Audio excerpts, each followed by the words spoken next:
Hello all, hello. Welcome to Hackcheck Studios. RT Bear here. How have you been?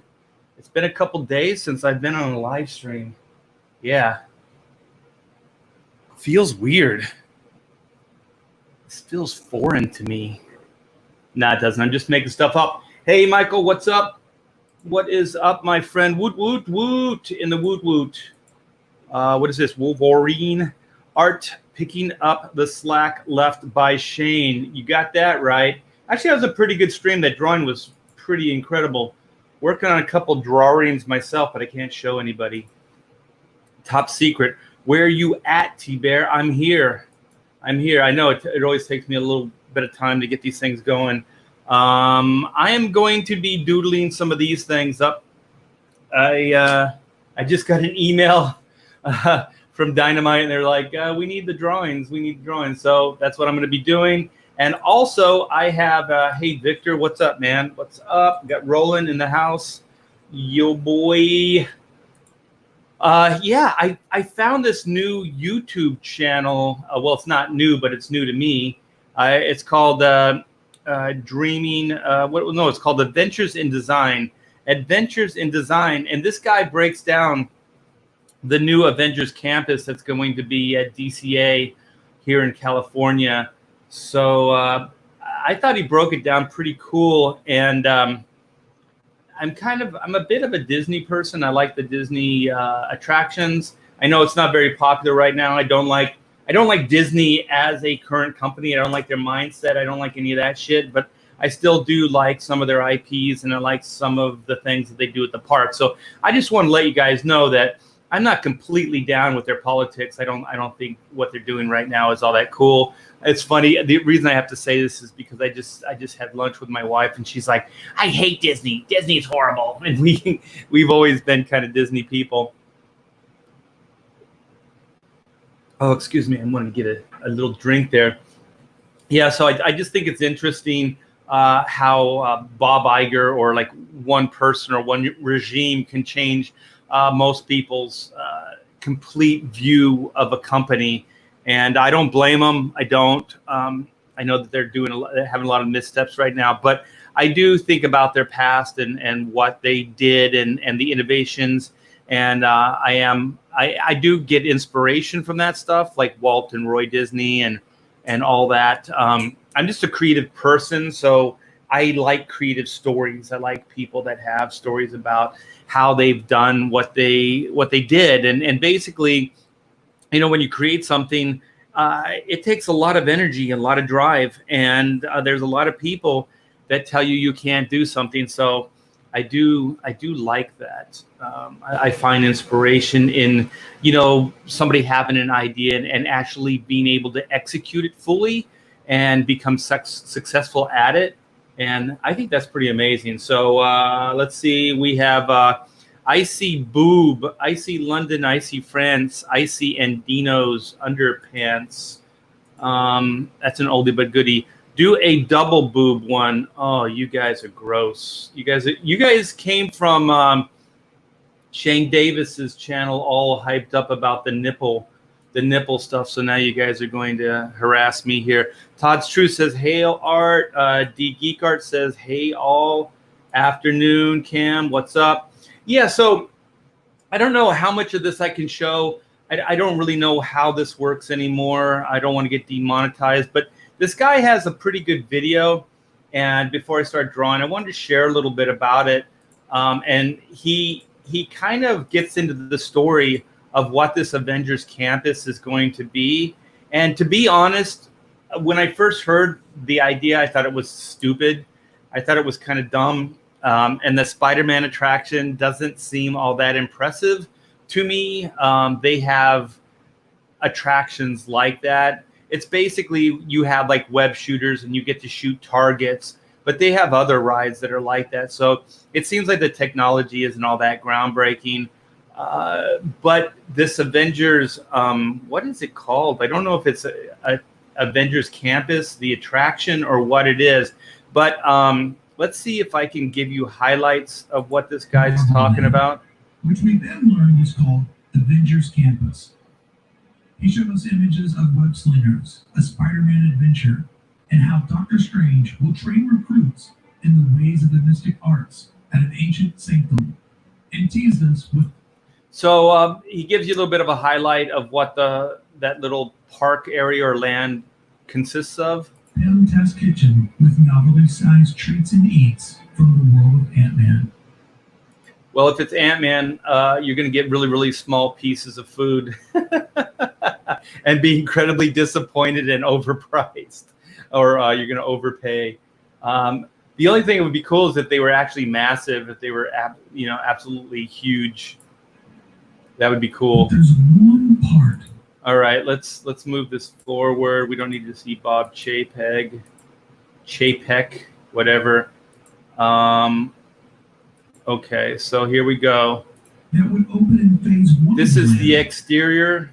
It would be used as an Avengers headquarters, acting as an Avengers meet and greet on the inside, but pulled in double duty by using its rooftop for a stage, giving guests a chance to witness epic action as Captain America, Black Panther, or Black Widow face their villainous foes.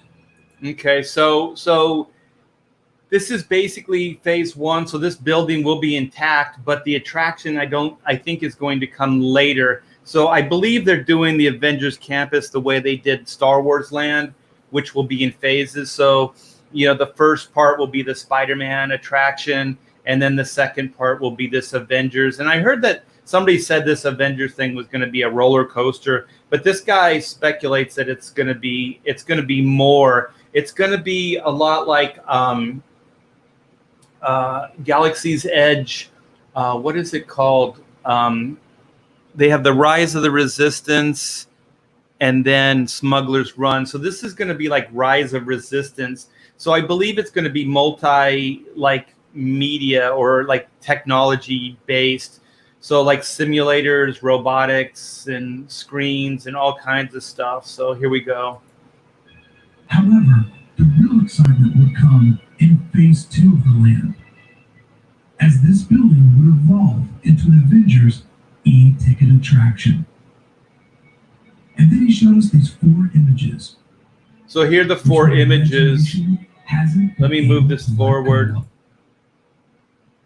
Yeah, this guy's actually a pretty good storyteller. His website. How do we get from this building into this quinge? Okay, this is the queue area here. Take this flight. So then it looks like you're inside the Quinjet, similar to, I guess, loading up into an actual plane, to take a trip. Drop into Wakanda. And then, they drop you into Wakanda. And eventually assist the Earth's mightiest heroes in this battle. After countless hours of Imagineer daydreaming, I figured out. And since there's no real Disneyland attractions to run on right now, I want to offer you a little new Disneyland. I want to take you on the Avengers Phase 2 e-ticket attraction. So he's basically kind of making this up based on knowledge that he has and what some of the attractions have been prior, like the rise of the Resistance. Wakanda, let's first examine the show building. Okay, so he breaks all the stuff down. It's pretty cool. Phase 1 of Avengers Campus. Originally scheduled for July 18th, 2020. Not going to happen. Delayed indefinitely due to COVID-19, placing all construction projects. All right, we don't need this. The building will initially be a mixed-use space until the e-ticket attraction arrives in Phase 2 of the land. But this isn't the first time we've seen Disneyland build a building and wait a while. Okay, so he gets into the history of building a building and then taking a while for it to open. Okay, look at this. This is the inside of the attraction, you guys. This will probably be the queue. What has the potential to be California? Look at this. This is insane. So I think this is going to be like the queue of Smuggler's Run, where that Hondo Anaka is there talking about, like, basically giving you the story. So there's going to be an animatronic Nick Fury here, and he's probably going to tell you like what you can expect and what the mission's going to be. So this is still queue area, you guys. Adventures. Very own Rise of the Resistance e-ticket level attraction. So this is concept 2. So this guy actually says that most likely you will have some kind of view of this plane inside the queue. So they'll give you a shot of the Quinjet here. The building has a very headquarters or home base style design, looking more like an industrial fort as compared to the rest of Avengers Campus, which is themed after Industrial fort, that's cool. Okay, let's get back into this. Avengers headquarters is very sleek and its still composure, allowing more of a military influence as compared to a former commercial space that has evolved into the Avengers Campus. Okay, that's the Doctor Modern Strange and area. angular in its construction, a multi-level architectural experience, allowing the presence of Earth's mightiest heroes. Okay. From above, you can see its position as the centerpiece of the campus, as this is the gathering place for the largest amount of heroes. It's a big building, you The other guys. attractions are singular in their character offerings, similar to standalone single-character films. This attraction, this building, just like the Avengers films, is a collection of many heroes, alongside a very headquarters, fort-like building with tons of Avengers technology. All right, look at this. This is cool, man. So this looks like it's from the queue, and then you can see outside that rooftop area, because you can see that Pym restaurant over here, and then on the other side you can see the Doctor Strange area. So this looks pretty intense, you guys. I'm getting a little excited about this. And then you can see out of like that corner window, you can see the Spider-Man thing, the Spider-Man And attraction. from obvious to hidden Easter eggs, leaving the trail. Look at that. It looks like you're even going to get to go through some of the, I guess, more technological, like where they're developing things, like I guess like Stark Enterprises kind of section. Let us know. This is where some of Earth's mightiest heroes like to hang out when they're in Southern California. It was pretty cool, pretty cool. And I think that this one is the last one. And I know you guys like. This is what I wanted to do today. Oh no, this isn't it. It went to the wrong one. So anyway, that pretty much gives you an introduction on it, and he gets into more detail about the queue and things like that. So it looks pretty intense, and it looks like it's going to be on the level of Rise of the Resistance. And that Rise of Resistance, I still haven't been on, but if you guys haven't seen it, there's plenty of video that exists. Go check it out. There's some really great footage of that attraction, and it looks pretty amazing. And so this looks like it's going to be on level with that. So the level of immersive, like I guess entertainment is going to be on that same level. Oh man, I knew it. Did the nipple stream move to Art's channel? Yes, it did. Welcome to Latveria, the happiest place on earth. Yeah, I don't think they'd go that far. I'd rather go to Universal Studios on acid than Disneyland. Yeah, I know there's a lot of people that have a problem with Disney and having more problems with them in the current climate, and I do as well. But I mean, if something's pretty amazing, I still have to tip my hat to it. And I think that Avengers Campus, at least that Avengers attraction, looks pretty promising. That Spider-Man thing looks kind of stupid, and the whole idea, I think, is, I don't know. I don't think it's all that great. I don't know how else they could do it, or if they could do it better. But I am looking forward to that Avengers attraction now. When I first heard it was going to be a roller coaster or something like that, I thought it was going to be dumb. But this looks pretty cool. Hello, chat. Hello, Art. I'm going to get to drawing soon. So Todd says, most of this has already been built and opened and already in Hong Kong, but not this ride, right? I know that they do have an Avengers type campus, and I know they have some kind of shoot 'em up, like it's Ant-Man, right? And they shrink you, and then you get to fight some kind of like micro aggression, micro villains, macro villains. Wakanda is lame. Why they built that? I'd rather see Xavier's mansion with a danger room. Yeah, but to be honest, I mean, they haven't really introduced that yet. Could you imagine getting the Sentinels and shit in there? Oh, man, that would be amazing. So I think they're kind of playing it safe at this point. The Avengers are a safe bet, because it's already a success. So I think if the X-Men become successful, the movies, I think you'll see more, like X-Men attractions. Disney in serious financial trouble. Yeah, they are. They're hemorrhaging money right now. That's why they had to open the Florida park when they did, because I guess that area of Florida is all tourist based. So all those jobs and stuff like that are really, really dependent on like Universal Studios. I think there's a SeaWorld park and then the Disney parks as well. So they need to get back in business so they don't have a complete economic collapse there. Will it be beer bug free? I don't know. I don't think they're making those claims yet. Oh, Muskie Elon says Hong Kong Park is closing again.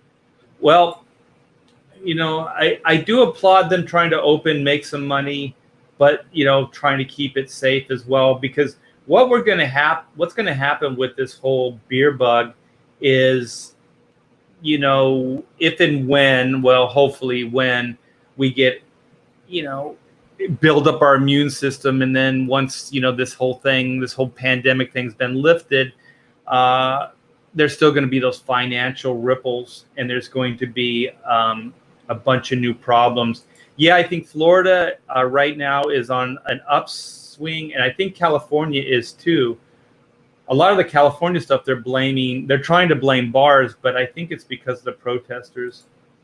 We need a Yancey Street attraction. Yeah, just a bar. Well, there is a bar in Galaxy's Edge, so they could do a Yancey Street bar. You could sing karaoke with Ben Grimm. That'd be cool. Art's still a fanboy at heart. Fuck yeah, I am. Why the hell would I be doing this for a living if I wasn't? We have Adam Post. Woohoo! What's up? What's up, Adam Post? We have Todd's Truth. The problem is that Universal still owns the rights to Marvel. Oh yeah. They can't call it really. They can't call it Marvel Land, right? That's why they have to call it the Avengers Campus and things like that. And I think, who is it? Does Fox still own part of the X franchise, or did Disney get it all? Because I think that there's still, on some of those IPs like Spider-Man, there's still Sony involved. And I'm not sure about the Hulk, but I think that's why we haven't seen a Hulk movie, because Universal still has some kind of attachment to it. And then Fox doesn't Fox, they have Fantastic Four and they have the X-Men, but Disney just bought them. So I don't know if now Disney owns that stuff outright. It's weird because I actually give Disney more hope with the X-Men franchise than I do Fox. So I haven't seen Kevin Feige and Marvel F up too bad yet. There's speculation that they will, but we don't know yet. Is this meant to be in Florida or California? The one that I showed, that's California. So it's already being built, and it was supposed to open this summer. At least phase 1 was supposed to open this summer. That Avengers attraction, I think, is slated for 2021 or 2022, because that thing's going to be intense. Like I said, it's going to be like Rise of the Resistance. It should be fairly mind-blowing. That was phase 1. Phase 2 is the Avengers stuff. Yeah. Wakanda is lame, but Disney is woke. So, well, you know what? I mean, from a business standpoint, you guys, I'm not trying to, overly defend Disney or seem like I am, but, having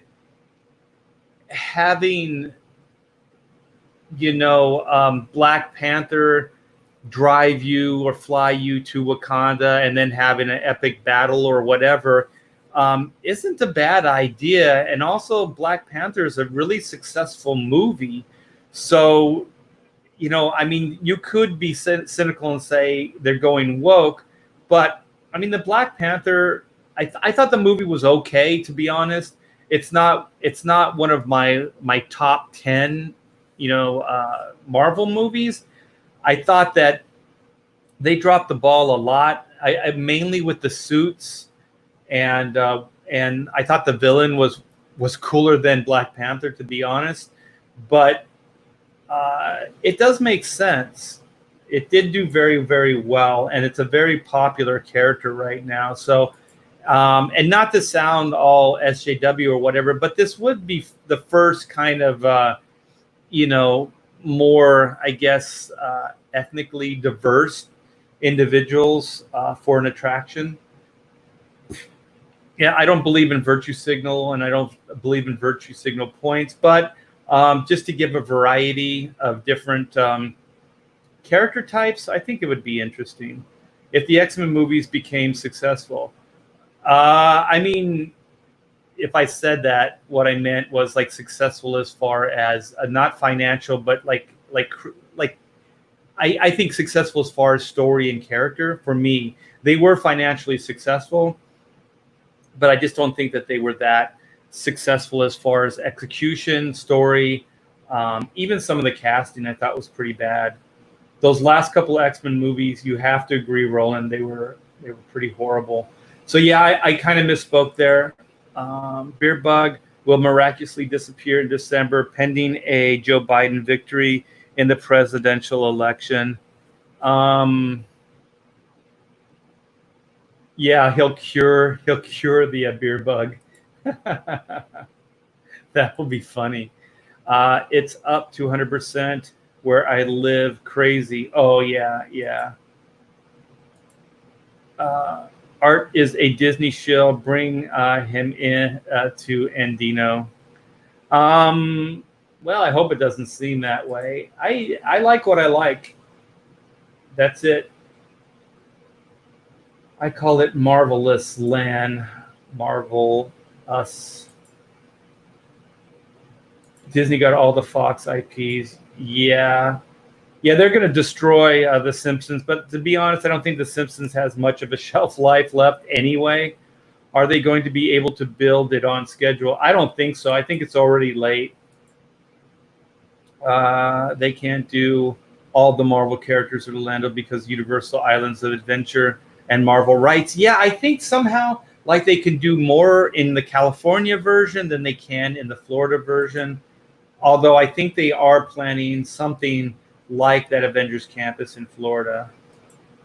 Michael says, Disney, Marvel built on Lee, Kirby, Ditko. I wish just DC would get the New Gods and stop recycling Batman again. I agree. They need to think outside the box. The CGI in Black Panther was embarrassing. Yes, it was. Some of that Rhino stuff, and yeah, it was pretty bad. I thought it was really lame. Okay, I'm just gonna say what was lame. The climactic finish. Okay, they both had these suits, right? So neither one of them can hurt each other because they're equal in the suits. So instead of like, what they did is they took their powers away, and then they had to fight Imano, which I thought was pretty lame. Like, why are these suits so cool? And then they brought up that vibranium thing. And when those trains go past, it takes away their vibranium powers. And then, once the train is gone, then, they go back. I just thought it was pretty lame. I thought they made the suits too powerful. And I think the reason they made the Black Panther suits that powerful is because they wanted him to be able to do battle with the rest of the Avengers. so they wanted him to be as technically advanced as the others. But I think what they took from that was like a street level kind of fighter character, which I like. I mean, it would be the equivalence of like having Daredevil bring him into the Marvel universe and then giving him superpowers. I just thought that was dumb, and I thought that like the way they did it in Civil War, I thought was better. And I don't know. I think the suits are too powerful.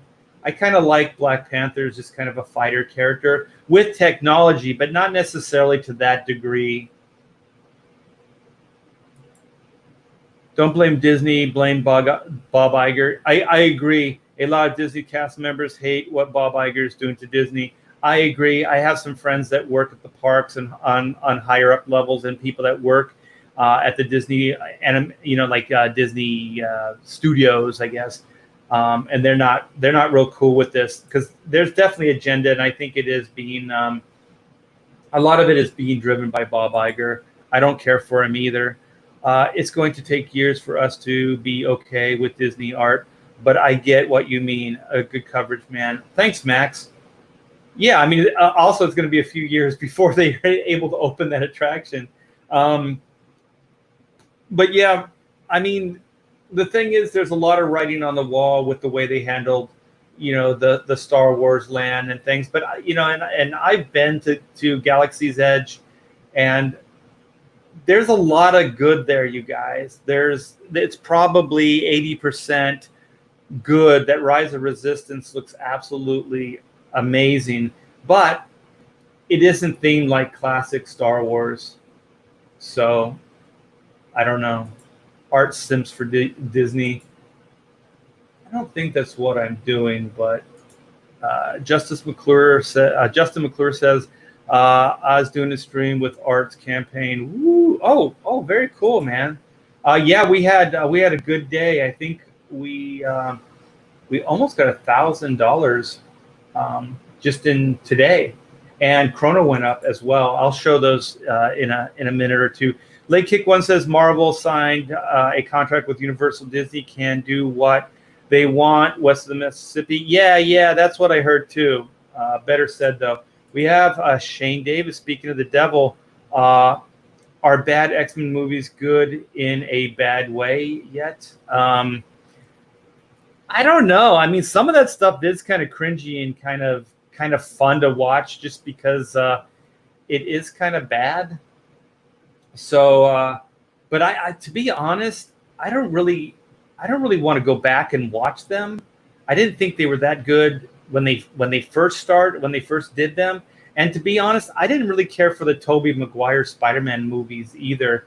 Actually, I like the newest actor, and I like what a lot of what they're doing with Spider-Man Marvel is. But the problem with what Marvel's doing is with the new cinematic universe, is they kind of lost the Spider-Man character. So they redefined him, how he exists in an Avengers world, versus trying to build him from like the street level guy that then builds up to the Avengers. And they kind of did that, but they did it in a very shorthand way. They did it really fast, and they didn't really give you the unique aspects of Spider-Man and his world. Spider-Man's unique world. It's Spider-Man's world, mixed with the Avengers reality. And I guess they kind of had to, but not that I want to see a retelling of Peter Parker's origin, because I think everybody's pretty tired of that. But I think that Uncle Ben got pretty glossed over. And then the big loss in Peter's life is Tony Stark versus Uncle Ben. So there's some weird like thematic stuff I think they got wrong in the new Spider-Man. But I think that actor that they got, he's really, really good. But wait, is Art going on Oz stream, or is Oz shilling for Art? I think he said Oz is shilling for me, which I do appreciate that. And if anybody goes in there, thank them for me.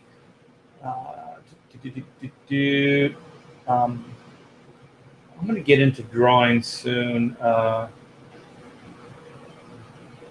Current Spider-Man is basically Iron Boy. Yeah, it does feel that way. And I don't like when like they get characters like that and then they're mentored by another character. Spider-Man was never mentored, and it was the same reason I didn't like that. Was it Batman Begins, the one, the first one, the Chris Nolan film, where Bruce Wayne didn't really come up with the idea of becoming something that would scare people and theatrics and all that. That was Ra's al Ghul that gave him those ideas, and I was like, that's cheap, man. That Bruce Wayne should have came up with those ideas. He shouldn't have been like spoon-fed from a villain of all people. It worked cinematically, like thematically in that movie, but I didn't like it personally. Max says, "Hail Shane Davies." Yes. Spider Kid, he cries too much for me. Well, he did lose Tony Stark. It was a sad moment, man. Where's your heart? Where is your heart, Andino? Let's see what Roland says. Did you do any color separations back in the day, Art? I did not. I paid a lot of money for them, but I did not do them. So let's see. Hopefully you guys can see this. Let me get all my tools out. And I had an email that pretty much said, "Hey, Art, where are these drawings? We need them." So if you guys don't know, I did a campaign for Black and White and Vampirella. And so one of the tiers was that I would draw for you guys. So that's what this is. It's a drawing for the campaign, and I have a bunch of these to do, and I think I'm only about a quarter of the way done. So I'm kind of trying to kill two birds with one stone, which is hang out with you guys and then get some work done. But I did want to kind of shill for Disney there. I'm obviously on Bob Iger's payroll. He pays me the big bucks to speak highly about Avengers Campus. So thank you, Bob Iger, for that. So I'm apparently selling out. For the record, you guys, I do think Disney is not a very well-run company these days. And I think that a lot of the stuff that they're doing is very shameful, and I don't care for it. I'm really hoping at some point that eyes will be open to the fact that this kind of wokeness and trying to rewrite history isn't good for business. I think they keep trying to double down and trying to turn it into dollar signs, but I don't think it's working. At least it's not working yet.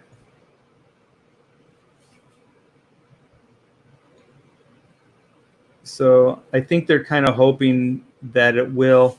But to be honest, I don't think Bob Iger's bottom line is money right now. I think his bottom line is, I heard that he kind of has aspirations of running for president. So it'll be interesting to see if that actually comes to fruition. And if it does, then we can look back at all this time and just see the writing on the wall. I already see the writing on the wall, but I think the average Joe will then be able to see the writing on the wall, because I do believe that he's trying to change the way we fundamentally think about stuff. And trying to kind of create a new morality, I guess, what he and what the more progressives think is a better, kinder world. I think it's going to be worse than anyone's ever imagined. I have a pretty good imagination, and I like sci-fi, so I always think like there's a ton of cautionary stories that have warned us about things like this. Also, there's just history as well, but it seems like that things are kind of headed in that direction, and people can't really see it, but they will once it completely affects them. And by then, it's probably going to be too late. I hope not. I mean, I still have a lot of hope for my fellow man. I do. But at the same time, we have to be realistic about these agendas. And I do wish that Hollywood and just comics and people in general would just get back to telling stories and stop trying to check off diversity boxes and things like that. Because quite honestly, and I know this isn't going to be popular, all the stuff that they were kind of talking about that exists, I don't see it. I've never seen that kind of sexism and racism that, if you listen to the more progressives in the comics industry and entertainment industry talk about existing. I was sitting, I don't know this guy's name, but I was sitting next to, I'm not going to name names, but I was sitting at WonderCon next to this really creative gentleman. He was awesome. And I dug hanging out with him for 3 days, and he's a good guy. And I don't know what his name is, actually, the creator of the Boondocks.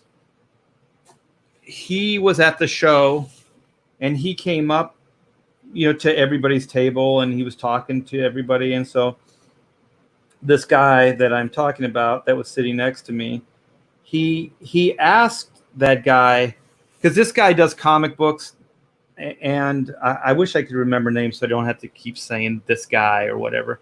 But he asked the creator of the Boondocks if because he does comic books and he does animation. So he asked the creator of the Boondocks just flat out. He said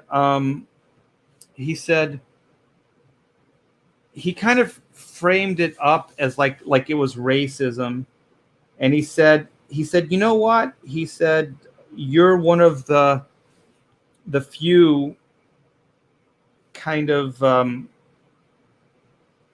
black creators in Hollywood, or like directors, showrunners in Hollywood. And but like I said, he kind of was trying to frame it up like it was conspiratorial, or it was like, Hollywood was once again kind of playing down, black people's contributions. And so that guy from the Boondocks, he said to this other guy, he said that doesn't exist. He said it's hard for everybody to break in, as a director, as a storyboard artist, as anything in any kind of profession, but especially in Hollywood. And so he said to this guy, he said, the reason you don't see more, like black creative people like that, and this was his words, these are not my words. He said, is because you don't usually see them going for these jobs. He said there's just not a lot of, people with that kind of background that do animation, or that want these kind of positions, or go out for these kind of positions. And so he said, like racism does exist in the world. I'm not going to be naive and stuff like that. But he said, I just really haven't seen it, with what I'm doing. And he said, traditionally, you just don't see as many, you know, African American people going out for these jobs. And so I thought about that, and then I was thinking about like women in comics and how there's a lot of feminists that say, I got to move some stuff, you guys, because I need the space. That there's sexism, and I'm not saying that there isn't some of these things that exist, because clearly they do, but I don't know if they are as widespread as possible, as they say they are. I just don't. I never saw it. I worked for just as many male editors and art directors as I did female, and also on top of that, when I worked at DC, it was run by Jeanette Kahn, who ran the entire company, and that's a pretty powerful position to be in. If women aren't really respected in the industry, then how did that happen? How does something like that happen if that level of sexism truly exists? And also, there's Karen Berger, who founded and created Vertigo. So how do you explain that? I just don't. I think that stuff is kind of blown out of proportion and played up for personal gain. I've never really seen it, and I never saw that sexism and racism on the level that people are saying right now. I've been doing this for 35 years, and I just have never really witnessed it. To be honest, in the day, I didn't even know what most people's background was. Like, I didn't know if they were Hispanic, Asian, white, black. I didn't know, and furthermore, I didn't even care. You know what I mean? It was never really even a concern of mine to get into their racial background. So I don't know. I've never really seen, and I'm sure that people go, well, it's because you're not those things. But you'd think that I would have seen something, or had some kind of indication. And just to be honest, like what some people are yelling foul about is just the way the business is.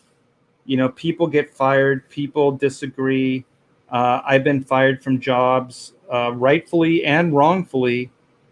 I've been told horrible things about my work. I mean, these things happen. I think they happen with almost every type of job that's out there. So I don't know what kind of mistreatment a lot of people are talking about, and this kind of more agenda driven stories, and like somehow we have to right the wrong of our checkered past, and that somehow the world was such an evil, horrible place that now we have to, as a modern society, we have to right those wrongs and make restitution and amend like everything that's ever been done, and even to the point of discrediting great people from our past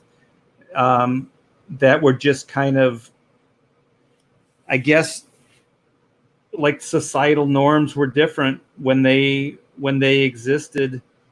And so when you look at them through a microscope in a contemporary way, it seems very archaic and very very horrible. But you have to realize that you're looking through this in a modern, like through modern eyes. You're not seeing it as the way it was truly presented or what the societal norms were at the time. And that's good. Like, we should actually look back and actually, I don't know, on some level be proud that, you know, we actually have evolved, and you can see a level of evolution, and that we have tried to make, you know, strides in the way we treat each other in the different classes, you know, and I still stand by this. I don't think there's any like real like black white issues that really are that prevail in society right now, to the extent that at least they make them sound, which is the progressive, you know, left or SJWs. I think it's more economic. I think there's always been poor people, middle class, and rich people.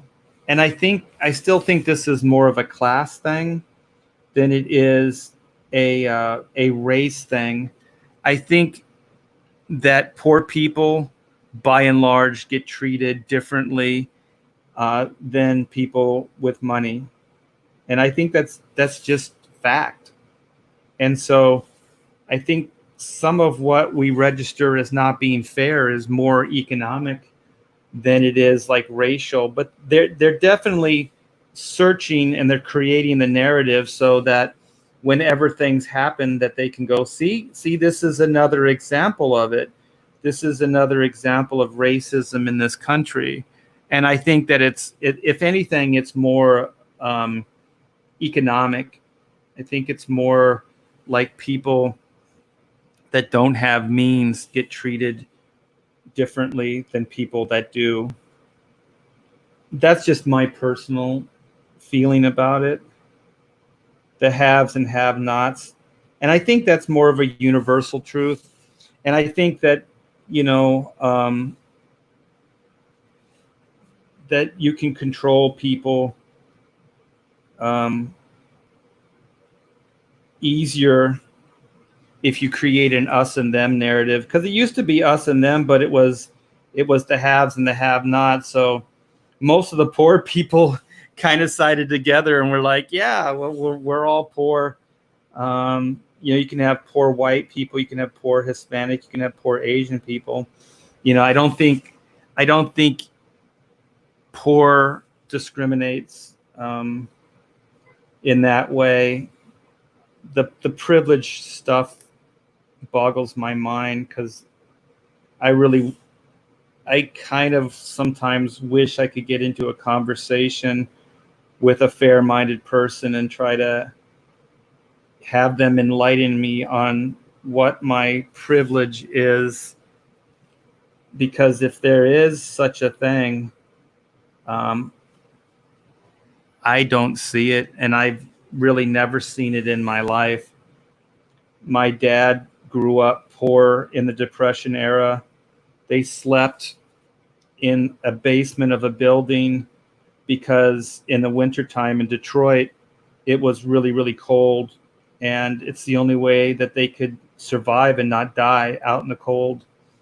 So the landlord actually let my grandmother and her, I think, 3 kids at the time, live in the basement where the furnace was. So I don't know where this privilege comes from. You know, my dad also, you know, grew up in Detroit, and then opportunity froze up there with the auto. He worked for Harley Davidson. He worked for all the automakers and stuff like that in Detroit, Detroit Steel, you know, all that stuff. And then it all froze up. And so then he had to move. So he moved to California, where there was opportunity. So I don't know where this privilege comes from. I really don't. I don't quite understand it. And then they would say, well, you don't because you're white. I don't know, man. I know I have friends that are checkbook, I guess, diversity check mark individuals, and they have a better education than I do. They were able to go through, and it wasn't because of, diversity, like, I mean, they actually earned their way, because their parents, actually had more money. And so then they were able to save, and they put an emphasis on college and a higher education. My family never did that because there was never any hope that that was going to happen. So they never raised us to go, well, you're going to go to college and you're going to make something of yourself. It was kind of like, no, you're going to get a job. You're going to keep your head down and you're going to work your ass off, for the man until you die. That was our upbringing at the T-Bear household. So I would really like to see somebody school me on where this privilege comes from. And I don't think that privilege comes automatically based on your skin color. I think privilege comes from having opportunity, having money, having, opportunities around you, things like that. I think that's where privilege comes from. At least that's how I always thought privilege came from. So when somebody says that I'm privileged, I just want to laugh. Like, I would love for them to show me how that happens and how that works. Because everything I had to really work my ass off, and there were never any doors opened because of, my my ethnic background, my skin color. Doors were open for me based on like talent and perseverance, getting along with people, making friends, building relationships, all that kind of stuff. So I do think it's interesting when people talk about, a privilege existing. I just don't see it, and I never really have. It's funny because they talk about a privilege, and then like I'm old enough to remember the O.J. Simpson trials, and O.J. Simpson, by what most people think, got away with murder. And why did he get away with murder? He wasn't white, he's African American. The reason he possibly got away with it is because he had privilege, because he had a bazillion dollars to throw at a defense. They definitely outclassed the public defenders. I mean, they kicked their asses, and it was privilege, I believe, that got O.J. Simpson a not guilty verdict. But I know all this stuff is very unpopular, and that I'm probably an istophobe or something like that to certain people, but I always thought we universally knew these as facts. I don't know when things turned to the point of like up is down and down is up, and all this other really crazy stuff that is going on today. While I wasn't paying attention, like, the world just went crazy. Get a little blood on the lip, little trickle. She wouldn't be a vampire if there wasn't blood involved. You know what I mean? So, anyways, that's me up on my soapbox. I hope I didn't bore you guys or piss anybody off, because that wasn't my intention. And my wife and I, somebody in the chat, because we were talking about moving from California, and then somebody in the chat mentioned Woodland, Texas. Let me see. I have a tab open. Let me see if I can find it. But whoever it was, my wife wanted to thank them. Oh, here's another one. One more down.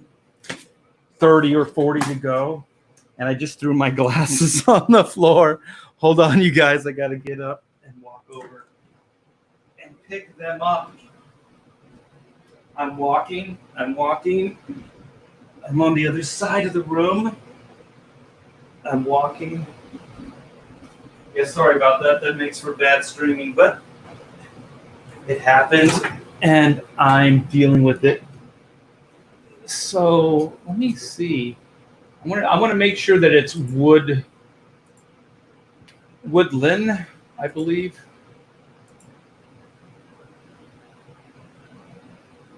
Yeah, let me see.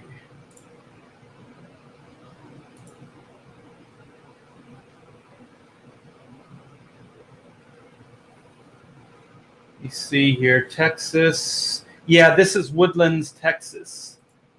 So, yeah, anybody in the chat that brought that up, I do appreciate that so much, because it looks like a great place to live, and you get a lot for your money, which is pretty amazing. The level of poverty and just bleakness in Southern California right now is staggering. I had a conversation with my daughter yesterday, and we were talking about rental units, like apartments and stuff like that, being $2,500 to $5,000 and stuff like that for like a single bedroom or 2-bedroom apartment here, and how, you know, when I was younger, you could actually afford things. You could afford, you know, apartments, and I mean, working basic jobs. And so she actually broke down in tears, and she was saying, I feel like there's no hope. I'm working 3 jobs and I can't afford my own apartment. And so, you know, that's putting more focus on my wife and I to possibly move into a state that there's more opportunity. And Texas seems like a state right now that is doing pretty well. And their economy isn't in a state of desperation. So I'm going to share. This is like the newest place that we were looking at. And you guys, I mean, this looks amazing. It's an amazing place. But the thing is, like, in California, this would be probably a few $1 million home. You know, here in Woodlands, Texas, it's under $500,000, which is, by California standards, completely inexpensive. So, yeah, it's pretty amazing. It looks like new construction. And so my wife told me to tell whoever brought it up in the chat to thank them. So see this piano right here? I'm going to put my drum set right there. So my drums are going to go in that corner instead of that stupid piano. Because let's face it, man, I don't have any heirs. I am what you see. So I'm going to slum it. I'm going to set my drums up right there in that family room. So let me get past some of this boring interior stuff. which women think is cool, but I don't care. How do I forward this faster?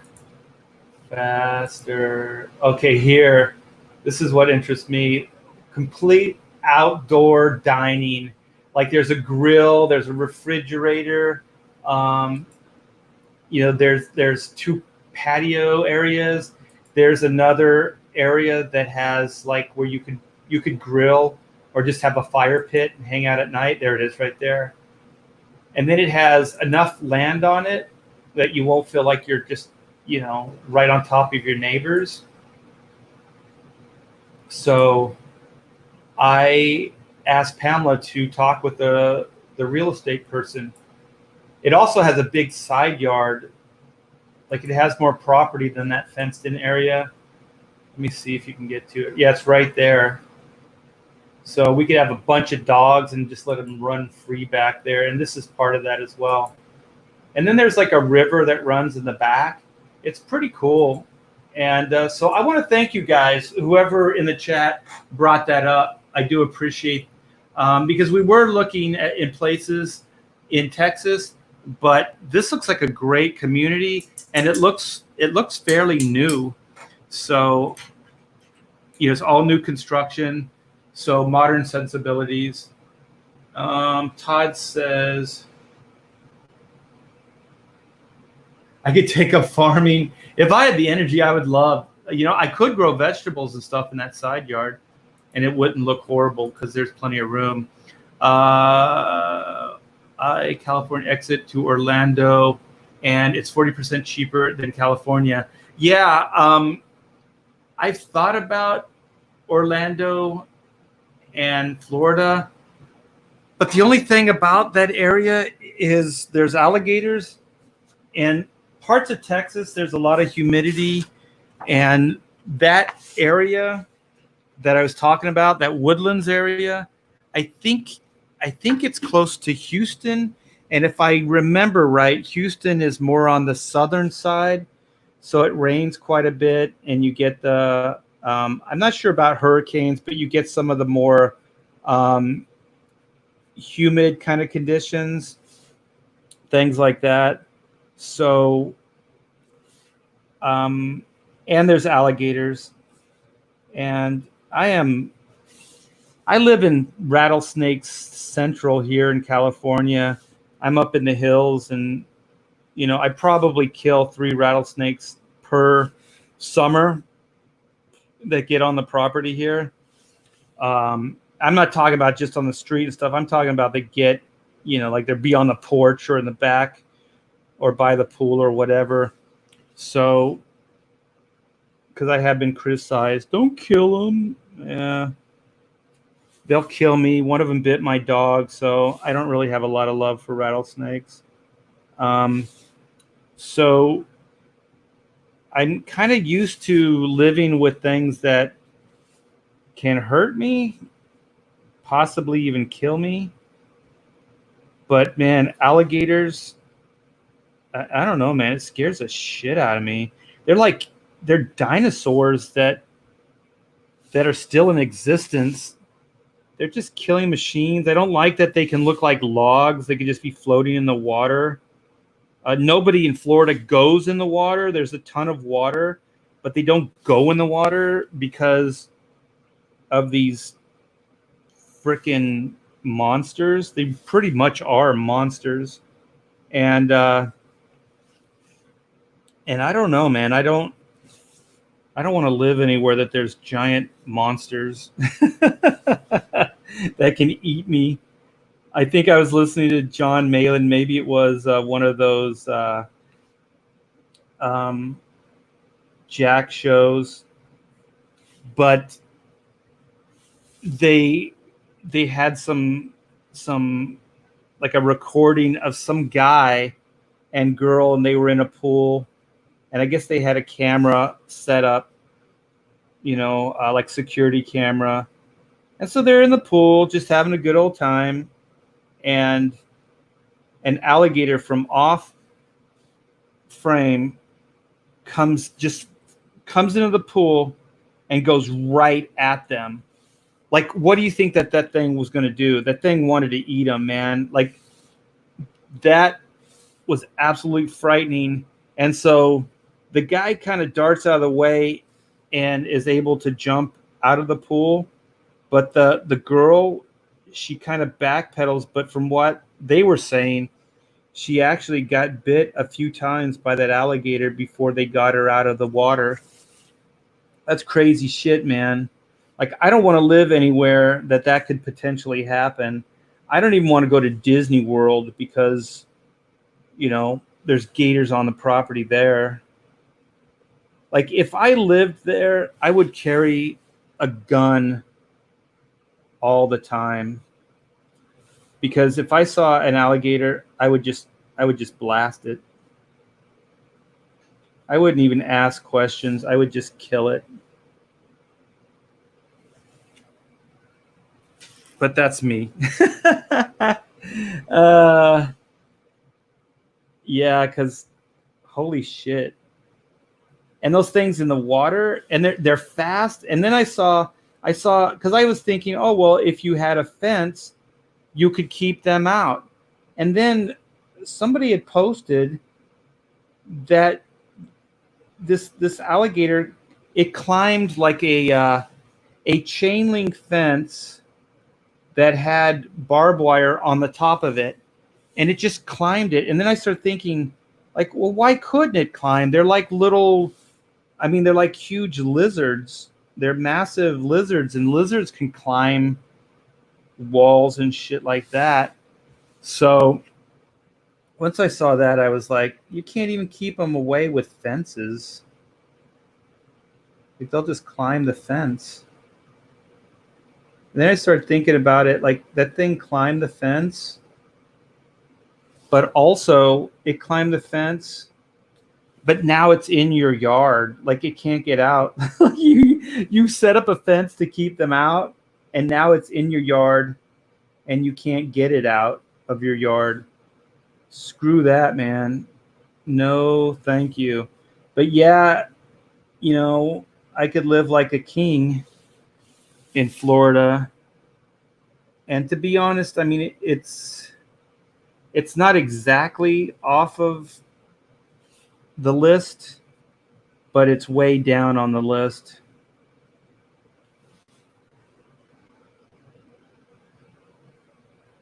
Yeah, we were looking at other places like Connecticut and stuff, but the tax system and stuff there is similar to California. And I don't know, if we made a major move like that, I wouldn't want to get into any kind of similar situation that I'm in now, because like Texas, and I guess you guys are pointing out Florida, with based on like California money, our life, just as far as our existence would go up by 40 to 50%, our quality of life and our just spending money. So yeah, we are definitely looking into other places. And yeah, my wife wanted me to thank whoever in the chat, if you're listening, for giving us those suggestions. Because that, out of every place that we looked, it looks like it also is the most lateral. So as far as our way of life, the way it's set up, our day-to-day shopping and just existing, it all, I have a little ink on my hand. It all is the same. Like, it's a lateral move pretty much. The only difference will be humidity. But even like stuff like some of the houses we were looking at, they have Texas flags like in their front yard and stuff. Yeah, they have American flags too, but like every time I've done a convention in Texas, they're very proud of Texas. And it would be nice to live somewhere where people are actually proud to live there versus California, where not very many people speak highly of it, even that live here. The only people that really speak highly of California are ones that live somewhere else that came here. And even those people, it's usually had some kind of really horrible weather conditions.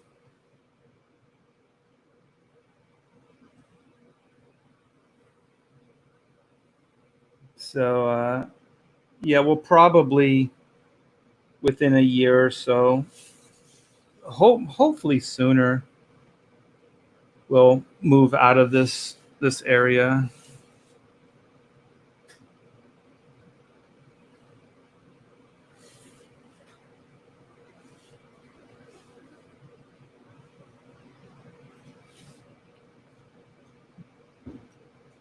Because it would be nice to live somewhere where your money can take you farther. Because California, there's not a lot of opportunity anymore. And also the situation, just the taxes and stuff are going up, projected to go up. What? Say it. Speak it. Speak my mind. Speak your mind. Speak my mind. Say it. This is Amanda, or aka Mandy T Bear, at your service. Yeah, I work 3 jobs, and I don't even make enough in California to own a studio apartment without 3 roommates. Tell them how much a studio apartment is. In our area, a studio is about $1,200 to $1,300. Okay, how much would a basic 2-bedroom apartment be? In a bad area, $2,500. In a nice area, upwards of $5,000. Yes, I did say. That's what I said. I just wanted to make sure I had it right. No, you're 100% right. It is the most disheartening thing. I work 6 days a week, sometimes 2 jobs a day, and I still don't even make enough to have a studio. That is insane to me that someone can work that hard and get nowhere. Yeah.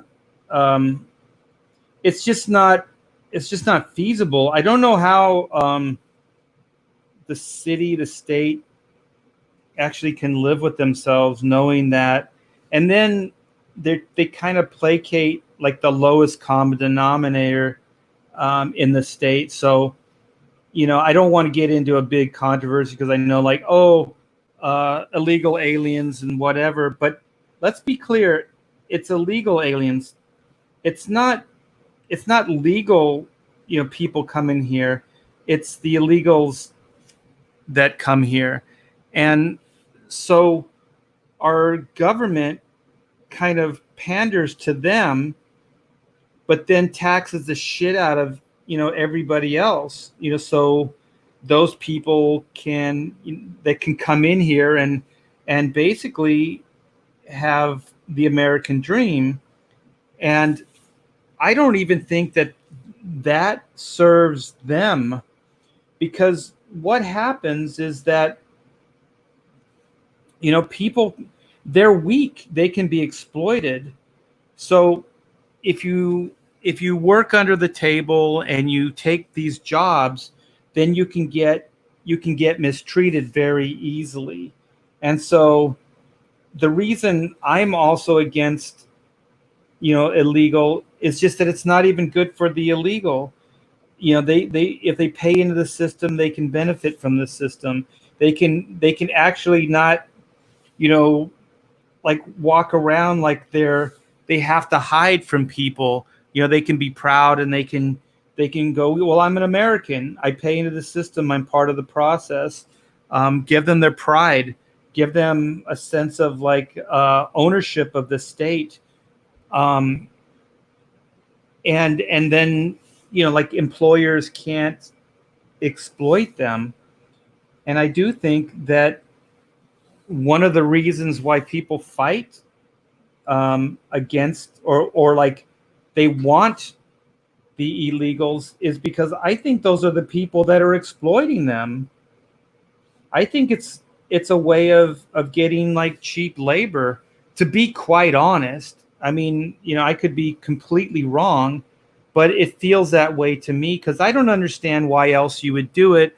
I mean, they get votes too. I guess they're the same people that are fighting to get those people to have, that they can vote and stuff like that, even though they're not American citizens, which I think is wrong, because as soon as you give a vote to somebody that doesn't live, they're in the same place. Their interests are somewhere else and their loyalties are somewhere else. If they don't feel like they're part of where they live, then I think they can abuse it, and then they can take advantage of it. And I think that's wrong as well. So I think giving them their dignity, and then giving them potential to rise up within the system, take advantage of everything that the system has to offer, instead of bending things to them, let them kind of work towards it the way it's always been.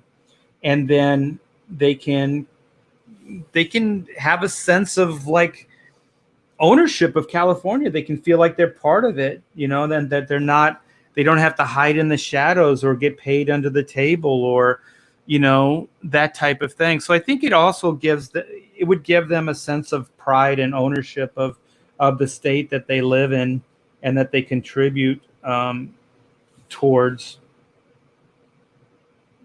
But yeah, I think that our government has figured out how to kind of placate them, and then give them power so that they can vote and stuff like that. And so of course, if the government does them favors, then it will almost equal votes, so then they can get votes. And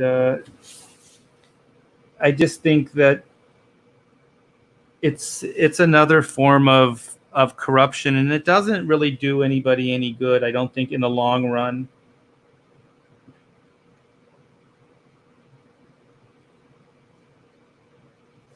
I don't think it does the state. And if you look at the state of California, like, it really is becoming like a welfare state. I think I saw a statistic that was talking about like over half of the United States welfare is in California.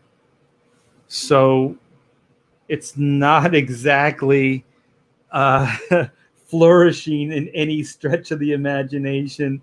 I mean, it really is kind of just a welfare state. And one of the things that my wife and I talk about, even when, because she was born and raised in oh my gosh, West Virginia. And so she came here for opportunity to go to school, things like that. And so when she moved here, she was talking about how hopeful it was, and that there was opportunity, and there were things you could do to, go to school, to get good paying jobs, all kinds of stuff like that. And that there were many different types of businesses in Southern California that just don't exist anymore because of regulations and because of overcrowding and a bunch of other stuff. But there used to be military. There was a naval shipyard, which my dad worked at. That closed. It closed shortly after he retired. So, and he was forced out on an early retirement. So, I don't know what that would have done to us. Well, I was already out of the house, but what that would have done to, my mom and my little brother, and then there was agricultural. There were a lot of farms. Even when I was a kid, where I grew up, there was a lot of cow farms, cow pastures. Orange County was all orange groves. Disney was built on orange groves. Out here where I live now, there was, even when I moved out here 27 years ago, there was agricultural. There was mostly avocados and oranges, lemons. And so they tore all of that out so that they could build more housing. And so those are jobs that are gone. And then there was aerospace. So there was Rockwell had a plant. Northrop had a plant. The space shuttle was built in Bellflower. It was built close to where I used to live. And then my wife worked at Northrop. So there was that, and then there was Hollywood. So there was Hollywood, and almost all of those professions or that industry is gone now. Like, you're not going to find agriculture. You're not going to find even Hollywood anymore. Like, Hollywood's more like they just have their offices. They don't really do many productions and stuff like that in Hollywood anymore. They do it in other states because of the unions here, because of the red tape, because of, all of their requirements and the unions and stuff like that. So they go to places like Georgia and, Canada and different places. So they don't have to pay union. They don't have the restrictions, the environmental restrictions and shit like that you have to deal with in California. And also, just to back up, you guys, I don't want to make it sound like that I'm like, oh yeah, screw the environment, because I'm not that either. But you do have to have a little bit of industry, because industry is where we get our power from, power plants, and there's a lot of different things that we need. So, our environmental footstep or imprint or whatever those environmentalists call it, we can't ignore that we need those things as well. So I think it just needs to be a balance, industry, environmental, within reason, but if you legislate, business to the point where it makes no financial sense to be in the state anymore, then they're going to move out of the state. And you're seeing a lot of businesses do that. And a lot of those businesses are going to Texas. So, yeah, that's kind of the reality. It's really sad because, I've never known any other home. Southern California is where I've always lived. I've been to almost every state in the union. I've spent a significant amount of time in New York City and some other places, but California has always been my home.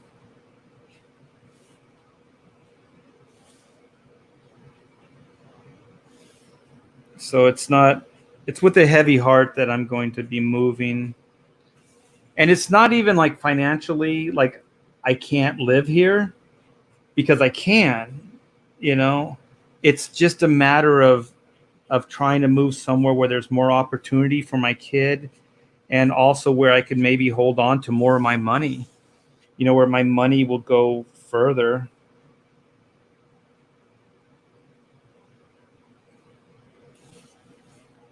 Maybe not have to work as hard, even though I don't think that's going to happen. But, I actually like my job, so I don't mind working hard.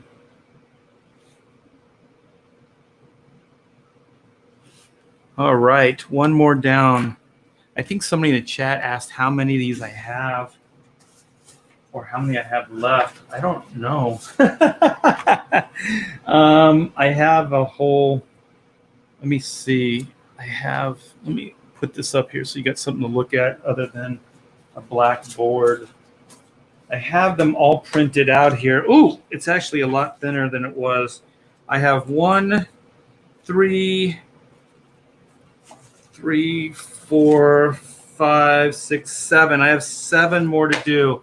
I'm going to do one more in this live stream, so I hope you guys are being entertained by this. And let's see what you guys are talking about. Oh, D Geek Art. Oh, shoot. I got some super chats. Thank you, guys. I'm glad I came back here.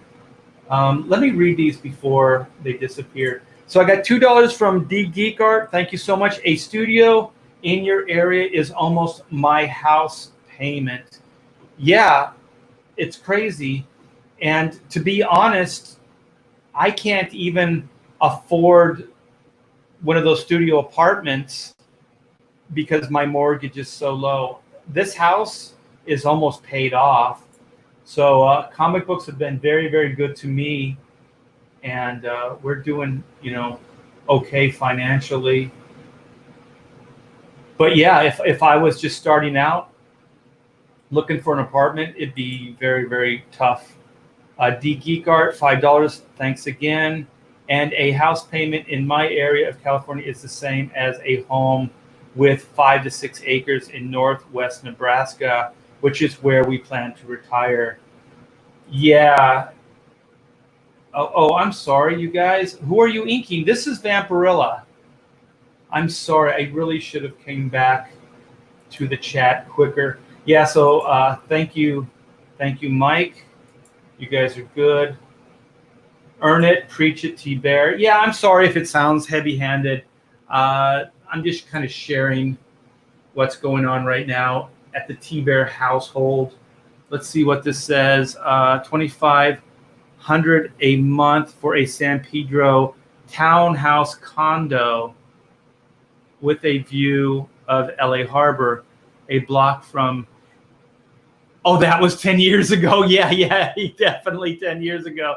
I was going to say, holy shit, dude, is that rent control? Because I think there's some of those beach places that are rent control. And so, but that's still, I think that's way cheaper than you can get right now. Mike says, I need to learn how to use the brush. Yeah, just every day, man, just do a little. A Pentel pocket brush pen is a way to practice with a brush hybrid. I've used those things. They're okay. I like the old-fashioned brush. I feel I have more variety of what I can do with them. Let's see what Pablo Romero Art says. It's like what they do in my country. Give the poor some money so they need you and have to vote for you. Yeah, I do think, I hate to say it, but it's kind of placating one of the lowest common denominators, right? And I don't want to seem like I don't have a heart, because I do. But when it affects your day to day, like I can't even drive like down the hill from here without seeing a homeless person. I mean, they're everywhere. I mean, they're peeing and pooping, and I mean, our basic quality of life is going down. This area is a nice area, but it is going down, and going down quickly in the last 10 years. And so, I don't want to make it seem like I hate them or anything like that, but this is a problem, and it isn't. Placating them or giving them power isn't the answer. Some of those people are there by choice. We have to be honest. Some of them are drug addicts, which is still a decision they made, and some of them are mentally, deficient, and they need help. And some of them have just fell on hard times, and they need help. So somehow we need to figure out, like, classify homeless and then try to help the ones that can be helped or want to be helped. When I say, they made a decision, a lifestyle or drugs, you can't help those people. That's what they want. They want that lifestyle. They might placate it and say that they don't, so that they can get more handouts or more things given to them. But by and large, they're there because they want to be there. But I really do feel if somebody fell on hard times, as a society, let's help them. Let's help them get on their feet. Let's try to get them work so that they can be self-sufficient. Don't give them handouts. Actually, they need a job. They don't need welfare. And then the next is if somebody, is mentally, handicapped, then we need to get them help, and we need to somehow figure out how to make them functional within society, and see what the levels of what they can contribute back, and then help them that way. But that's not what we do. We just kind of have this all encompassing, poor people, street people, but you can't help them all the same way, because there are going to be people that you need to help or you want to get to, that the other people will make you think they are like that, and then they'll use those resources for selfish reasons, and they'll never be helped. So I don't really have all the answers, but I do know that there's a classification, and that we shouldn't just be bleeding heart to everybody. There are some people that are there because of choice. And we sure as hell shouldn't give them special privileges. That would just be horrible. Yeah, I mean, even people in other states know that California is disintegrating.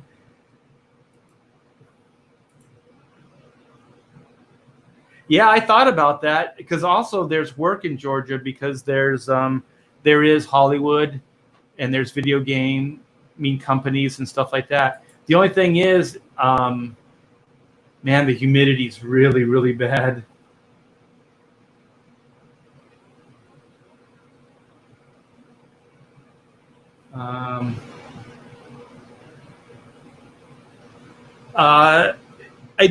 We got a box. We have an oversized box that we're going to put those in. Well, I think I'm not packing these. Actually, Dynamite is. So I'm going to ship these off to Dynamite, and they're going to ship them out. But we here at Hack Shack, my wife has a box that'll handle, 12 by 9? That will fit in a 12 by 9 box. So we usually pack them up in a 9 by 12. When I do commissions and stuff like that, that's usually what we do. SD Ken, you can't get rid of the homeless in California when other cities and states send them to California. Yeah, other states and actually other regions of California, like Orange County, they grab, people, and then they just kind of drive them over the border and just dump them off. When I say over the border, I mean like Riverside, Norco, their surrounding communities. I think it does. It also has the highest welfare. Yeah, it's pretty sad. And I don't see our management or our government helping the situation at all. They seem to be placating it, for power, for votes, things like that. And it's short-term gain for them, and then it's long-term like hardships for the rest of the state. So it's really short-sighted.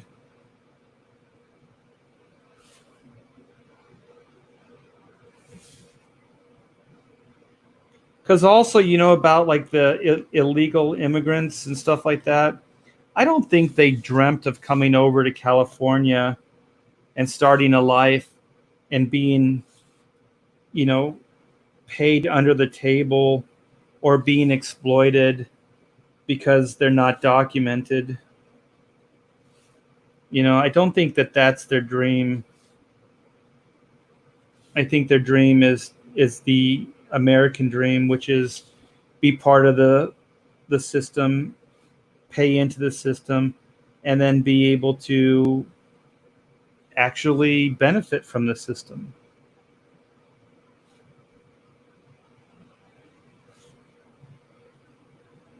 Because I think it's pretty safe to say that they're not dreaming of a better life, that they can get paid under the table and be exploited.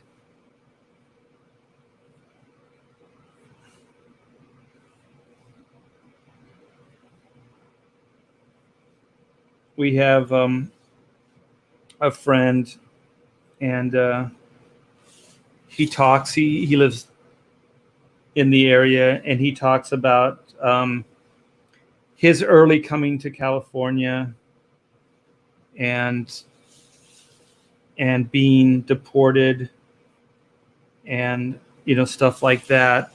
And so his story is, he was a young child, and his dad wanted a better life for them. So he grabbed the family and they came to the United States. They came to California.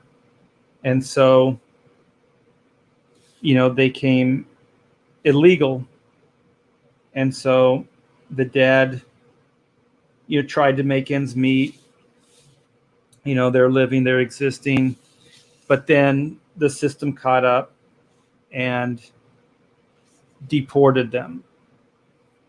And so he doesn't look at it like, oh, how dare they? We have just as much right to be here. And he's not angry about it. He said that either was his father.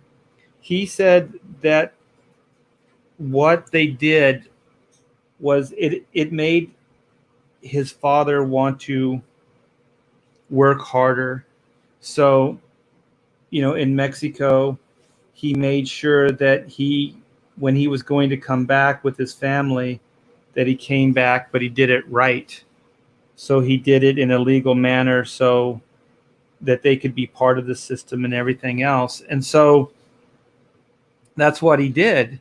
He, his dad, made the money. They came here legally, and he gave his son and the rest of their family great opportunity. And so my friend talks about that, school and a lot of the opportunities that they had legally, they wouldn't have had if they would have stayed, illegal, and that there would have been like that hiding around and, getting paid under the table and all that fear of being caught and all that other stuff, that it's just much better just to, do it, get it out of the way, do it right, and then become a citizen, and then basically, benefit from everything that, California and the state has to offer. And, he went to school, he educated himself, he went off to college, he works internationally. He speaks multiple language. I mean, he's a major educated dude. And, his origin started very humble, and that his dad and his family actually, did well as, when he was young as well. I mean, it's not like they were living, the lap of luxury, but they did have the American dream, and it was accessible. The schools, all the benefits were there for him, and that he had just as much opportunity as anyone else to make something of himself. And he did. And that's within the system that exists. I just don't know why this can't be the story that's told still to this day, other than politicians are really using these narratives as a way to brainwash people to that, we need to be able to let illegal aliens in. And then they created like these weird narratives like, Donald Trump is racist because he wants to basically make sure that if you're going to come into the States that you're legal. There's nothing wrong with that. There's actually, news clips of, Clinton saying that. There's news clips of Obama saying that. Like, every president has said something similar to what Trump has said, but Trump is the one that, gets all of this crap. And also, about the wall and strengthening up the borders and stuff like that, they've all said things similar. So it's really weird that the left just hate that man. Like, it doesn't matter what he does, they hate him. And I think it's so amazing. Like, there's been presidents that I haven't been crazy about, and there's been presidents that I absolutely disliked, but they were still my president. So, privately, I would say my thing. I would have my thoughts, but I never, just because I didn't like them, try to literally trump up charges against them so I could get them, taken out of the White House. Crazy.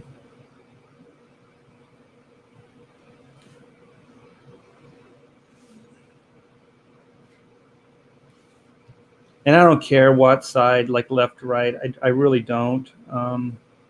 I'd say that I'm somewhere in the middle. But you have to admit that, like, what's going on right now is not healthy. It's not healthy for America. It's not healthy for the people that live here. It's just not, it's not good for anybody.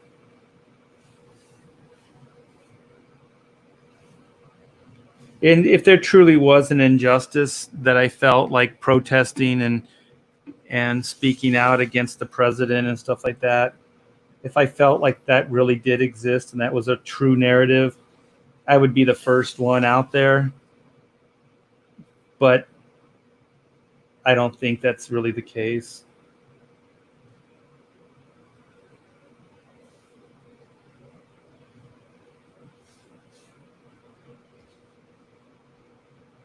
Man, I got really political. I'm just inking, man, and I got all high horsey. Just stuff that's been on my mind, I guess. And also just stuff that's leading up to, maybe trying to go to a state that has less crap, I guess, and maybe more hope, more of a future. It's weird to think that, that you could talk about California. It used to be the state that everybody, thought was amazing. And now, people like myself are even saying that it's not all that great. The weather's still pretty amazing, but I do realize anywhere I move is going to, the weather is going to be a step down. But like my wife points out, it's like if we lived in Texas or a place that it's more humid or hot, we could afford to run air conditioning. Here it's also very expensive. Water prices are going up. Like our property taxes, they just announced are going up. I think they said in the next 5 years that water prices are going to just be astronomical. Because also this state doesn't have the resources. They really never did. They've been living on borrowed time for a long, long time. So what they're going to do is they're not going to say you can't use the water, but they're just going to financially, at least at this moment in time, they're going to financially make it to where it would be ridiculous to use the amount of water that you might need or want. So they want to seem like, well, they're not going to violate your rights or tell you what you can and cannot do because it's a free country still. But they'll just make it so expensive for you, to either run your power or to use water. And they'll just cancel you that way. And they're like, well, no, we didn't say you couldn't. It's just very expensive. So once again, people that have money, once again, like I said, people that have money will be able to keep their yards alive and take showers and the privilege of keeping yourself clean, while the rest of us have to take showers every third day, and we're on water rationing, and if we don't, then we're going to pay through the nose. Yeah, who wants to fucking live in a place like that? Always be reminded that you're going to get reamed by your government.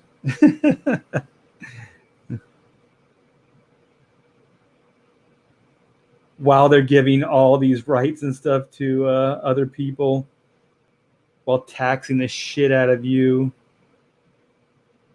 How are we going to pay for all this? Oh, you guys can pay for it. It's weird they said that small businesses make up the majority of Southern California income now, and yet small businesses are getting hammered with restrictions and environmental, upgrades constantly.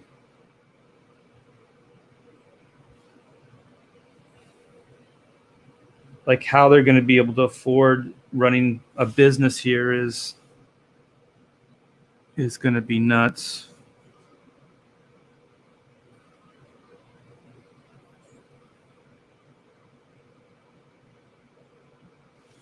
It's going to be crazy. Let me ink her eyebrow. My ink is so thick. It's been hot. And my ink is drying. It's drying up. Okay, let's get a little couple eyelashes in here. Thicken up that. Get an eyelash there. Thicken this up here.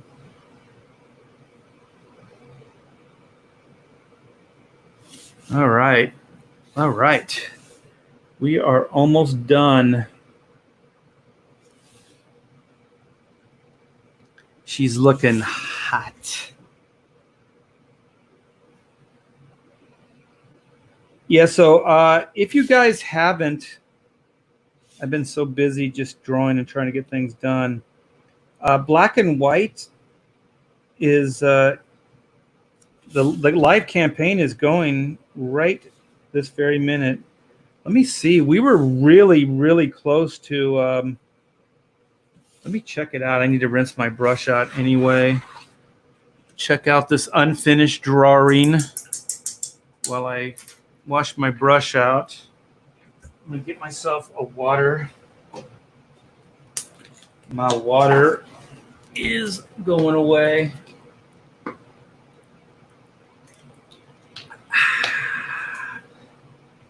That's good aqua. Property taxes are essentially the government charging you rent on your property that you already own. Yeah, and you know what else? If you don't pay your property taxes, they'll take your property and your house. How the fuck does that work? I pay for my house. If I paid it off, I still don't own it because if I don't pay my property taxes, they'll take it from me. That's bullshit, you guys. What that means is that you're just leasing. You're leasing the land from the government, that the government always owns your land. It's an illusion of ownership. When they say you pay off your house, but if you don't pay your taxes on your land, they'll take your house too. They'll take your land and they'll take your house.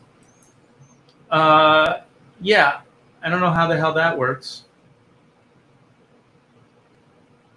Nothing pisses me off more. Yeah, you could obviously see that ticked me off. Okay, Michael, a big part of California is a desert, thus low humidity. Oh, definitely, and low water, because if we had humidity, we would have water. So the one good thing about humidity is it usually equates water.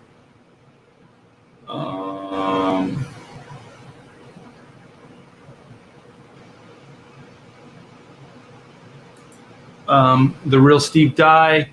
My grandma lived in a big house my granddad built for her. Big house, no mortgage, sweat off his brow, businessman. Yeah, I still like that kind of pick yourself up from your bootstraps and do things. But with all the legislation and bullshit and just red tape and bureaucracy, it becomes harder and harder. We can't even fill out our own taxes every year. The tax laws keep changing. Why do you think that is? Because they want you blissfully ignorant. They don't want you to know what they're doing. And in her final years, the family had to pay an exorbitant tax each year to keep the house that she lived in for 40 years. Yep, that's how it works. Well, otherwise, the government will they'll just take the land. They'll just take the property. Remove the government equals prosperity and a better life. That's why Texas is good. Smaller business. Listen to that slip. Smaller governments. Yeah. Need to live where I live. My property tax is Is that $230? Is that actually $230 for your property tax? Dude, you live like on a farm. I've seen your property. It's amazing. This is Michael, by the way, Skits Comics. Go check out Skits Comics. He is live on Indiegogo right this very minute. $230. That's not 1,000, right? That's 100. This is boggling my mind, dude. That wouldn't even pay for a month here. We have a celebrity, Donald DeLay, Lord of Madness House, working out with Chaz. Oh, were you in earlier? I didn't see that. Oh, man, Michael says yes. Holy moly. I got to tell my wife that. I still have those photos you sent of your farm. It looks beautiful, man, where you live. I don't think he lives in the bayou. I think that's a lie. I think you misspoke, Andino.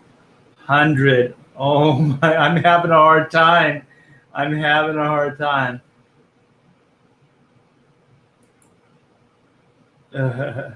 Skits is Ecuadorian confirmed. Taxation theft sounds like libertarian thought. Taxation, yeah. Yeah, we definitely got to get down to a more doable existence. I have a theory about California, guys, and this is, I'm going to put my tinfoil hat on, and when this happens, you can go, you know what? We thought art was crazy at the time. I think what they're trying to do is there's no middle class that live in California anymore. They're squeezing all middle class out. And so I think what they're trying to do is, because of population and the explosion here in California, I mean, we're using way more resources than we have. The state can't really sustain the amount of people that are here. To be quite honest, it can't. And it hasn't been able to for a long, long time. And so I think what they're trying to do is, I think they're trying to structure almost like a wealthy state. Like, just to live in the state, you have to make X amount of money. Because I think it was like $200,000. If you make $200,000 and you live in Orange County, you're working poor. Like, what the frick is that? Really? That's considered poor? Anywhere else in the country, except for, like New York City, you'd live like a god with that kind of money. So I think it's way out of whack.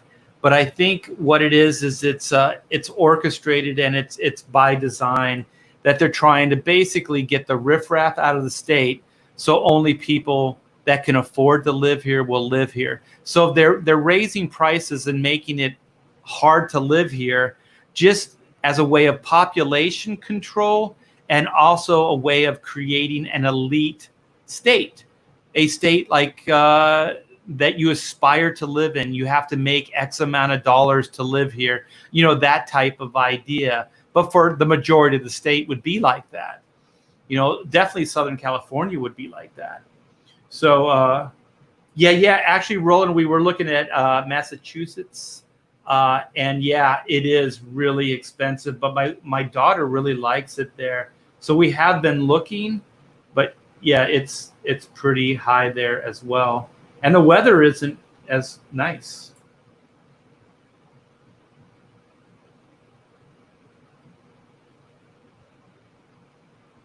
So I'm gonna show you the campaign. I was getting caught up in the chat there. So let me show off the campaign. Boop, ba, ba, doop, bop, boop. Yeah, we've had a stellar day, you guys. Thank you so much for coming in, backing the campaign, supporting it. Like I said, we almost generated $1,000 worth of backers today alone. It just went over to 5 days. We've got 5 days left, 436 backers. This is amazing, you guys. This is so phenomenal. I had no idea that there were that many Black and White fans out there. So I do thank you so very much. So if you don't know, Black and White is a vigilante team of robot hunters. So they're pretty kick-ass characters. They live in a future tense world that may or may not exist. And robots are persistent. They exist, and a lot of them are illegal. So they're almost like a vigilante cop team that goes in and basically restores order. And most of the crime and stuff like that is all robotics. So sentient life forms, sentient robots are against the law. Certain other types of bots are against the law. So that's kind of in a nutshell, Black and White. So this is the second chance, you guys. So we ran the first campaign with this book right here, and this book right here. So we had the main cover, and then we had the variant, and then here are some of the interior pages. So we took it from a 48 to a 54-page book, and it's all square bound. It's all high quality upgraded paper, and the best news is it is done, you guys. It's all printed up, it's finished, and it's ready to go. As soon as we get the trading cards back from the printer, these books will start shipping out. So that is really good news. So if you're not into waiting for some of these campaigns, you can come in right now for Volume 1, Second Chance, and you can get your book, within a couple weeks.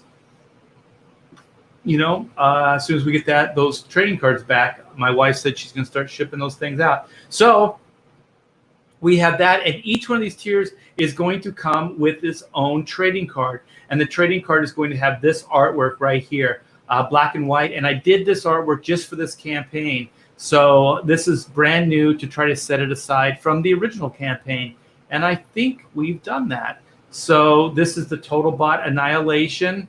It is as an oversized sticker that comes with the stretch goal goodies, which I'll show in a bit.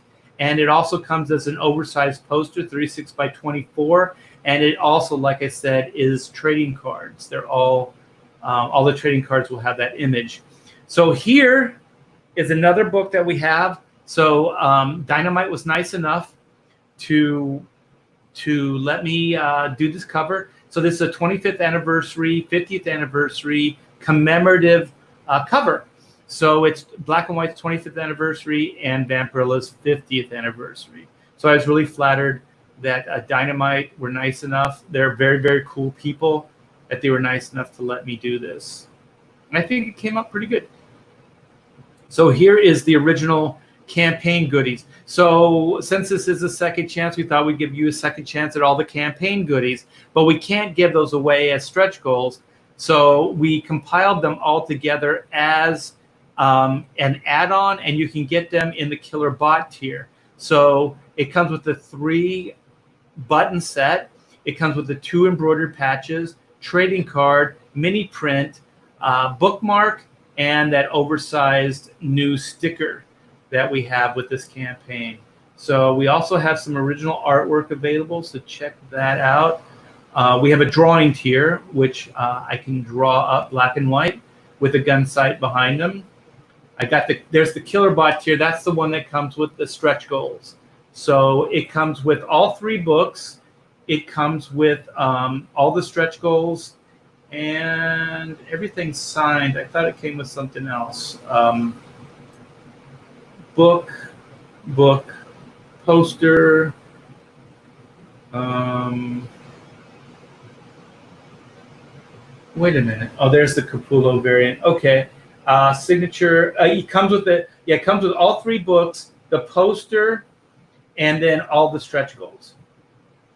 So it's a pretty killer deal. As far as the Capullo cover, we sold out of the original variant cover. So for this campaign, we added a variant cover. So as you can see, wait, I just passed it. It's right here. So the one on the left is the original Capullo cover. I believe I have 20 left of that. And then we have the new one, which is the Virgin cover, which is no logo and stuff like that. And my wife just told me that Pamela said I like it without the logo more. So she's a fan of the Virgin covers. So that's very cool. And if you don't know Pamela, she is my partner, my business partner in all Hack Shack related stuff. And she also either writes with me or edits all of my projects that I do for you guys. So then we also have the feature tier, which is the 3 comics plus poster. So we got that. I'm going to hit refresh just to see, because I haven't hit refresh in a while. 935. Oh my gosh, we're at 27K, you guys. Awesome. We're at 444 backers. Yeah, we are well over $1,000 day. You guys are awesome. That's like a $1,300 day. So I'm going to try to inspire us to get to another. We can get to 28K, because at this point we're under 700 away from 28K. Sweet mama jamma. So thank you guys so very much for making this the hit that it is. I do appreciate it, and we only have 5 days left on that campaign.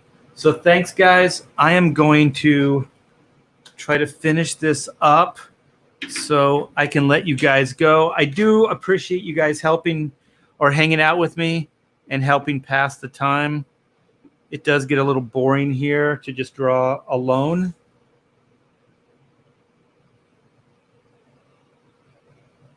So I do appreciate it. Yeah, I have a couple things that I'm working on right now.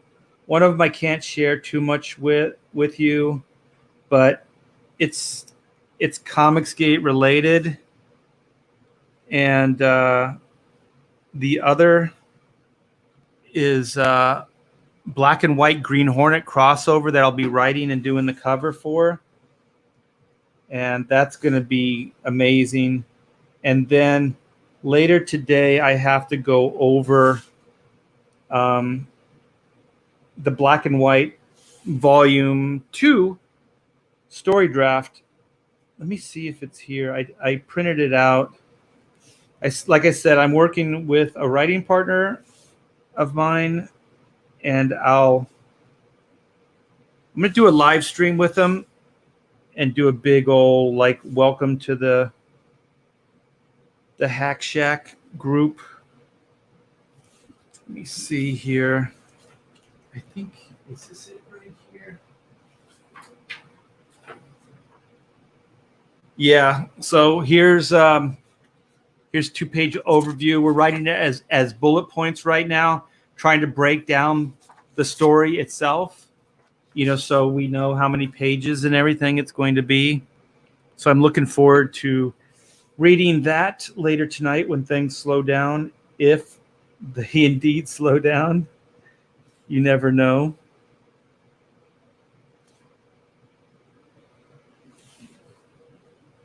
Yes. So, wow, my brush is drying out big time. I've got dry brush. Yeah, I wonder, like, if I move to some place that's more has more humidity, I wonder how that's going to affect my ink.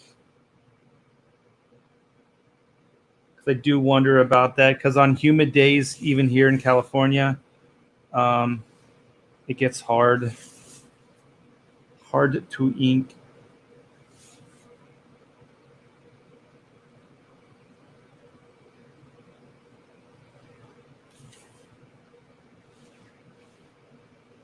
Because the ink just on a humid day, it kind of just it expands. It's kind of like the paper's wet, and it's like kind of inking on toilet paper. I haven't done it in a while, but like I said, I've been to other states and I've worked in friends' studios in different places that have had humidity, and it's a little tough.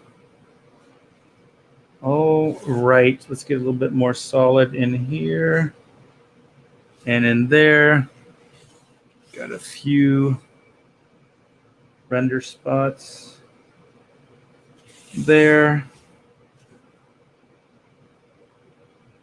Okay. Couple marks. Forgot to do. All right. Rinse out my brush. Always, you guys, rinse out your brush. Just keep them clean. I run a tight ship here. I run a clean ship. No dirty brushes.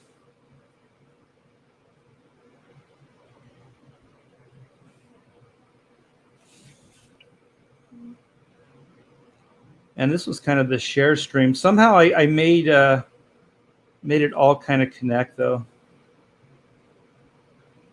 The economy here in Southern California, Disney, moving, and homelessness.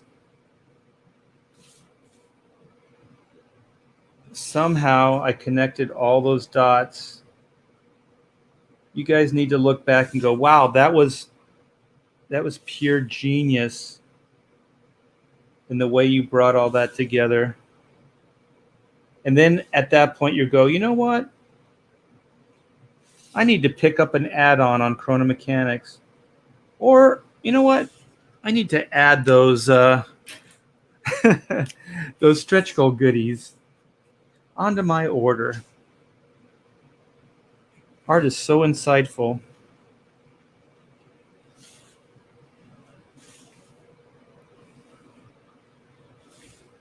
I also would like to get into a place where I don't like people that overly complain, and I hope that I didn't come across that way on the stream. Like, I would like to live someplace where I didn't feel like I had to complain about it all the time, or just kind of remember what the great state was once like and the opportunity that it once provided me and my family.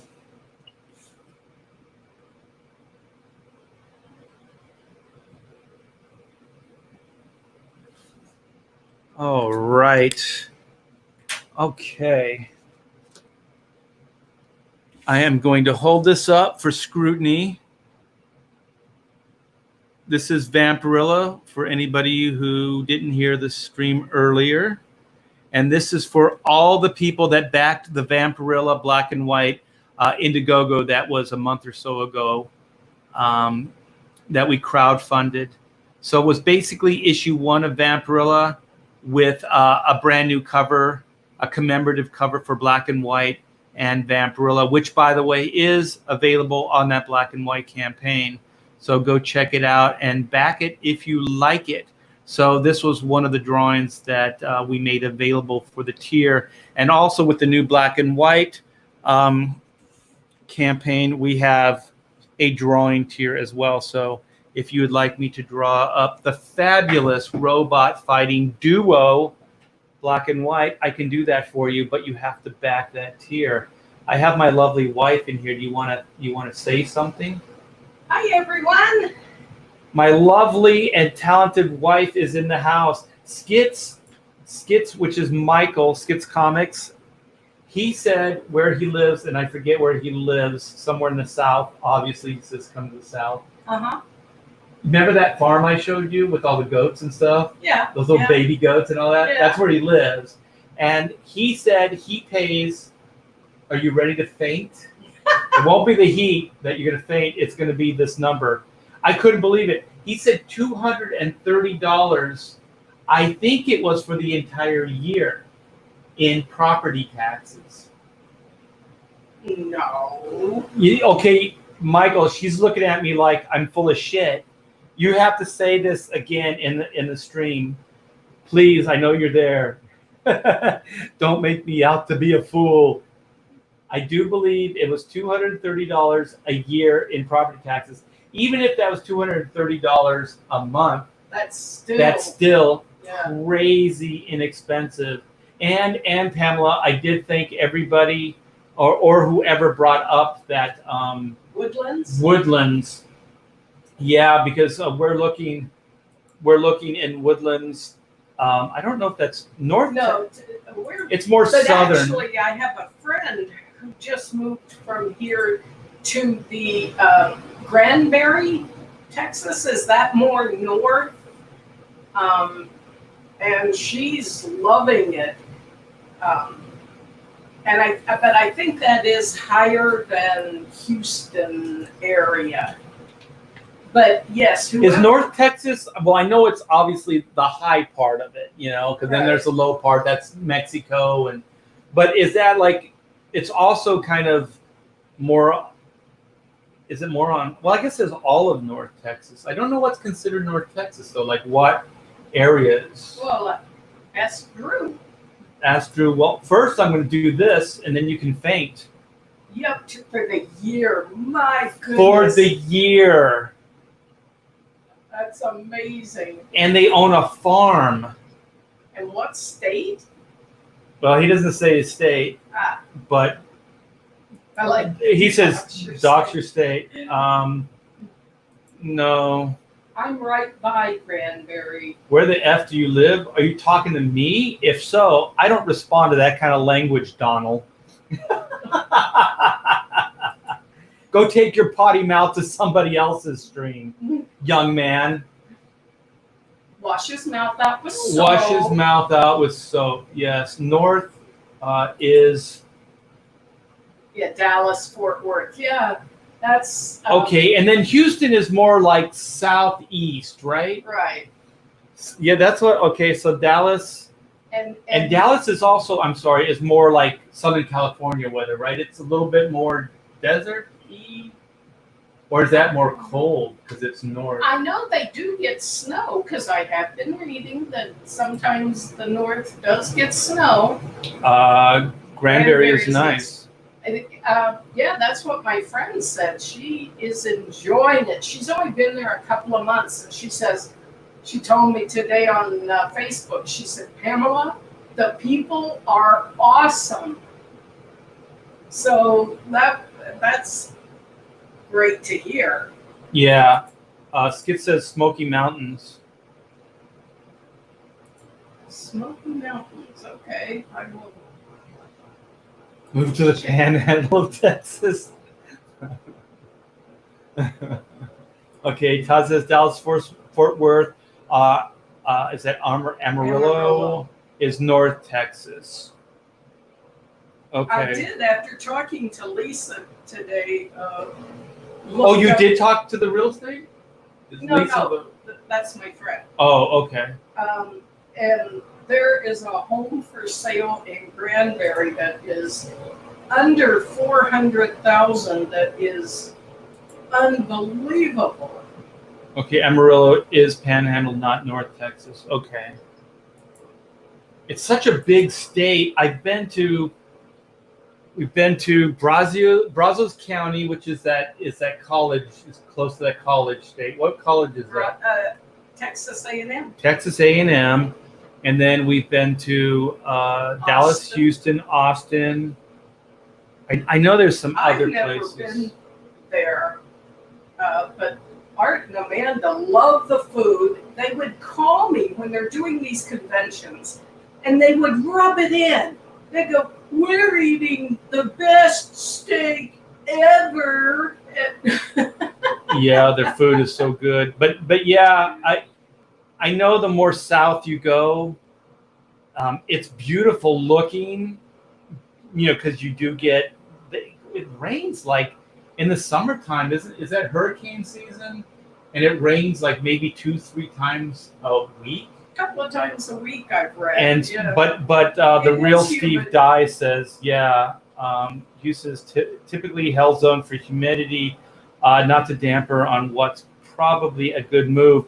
Yeah, and I'm hoping that it's only those 3 months. So, already California can be hell in the summertime, the heat.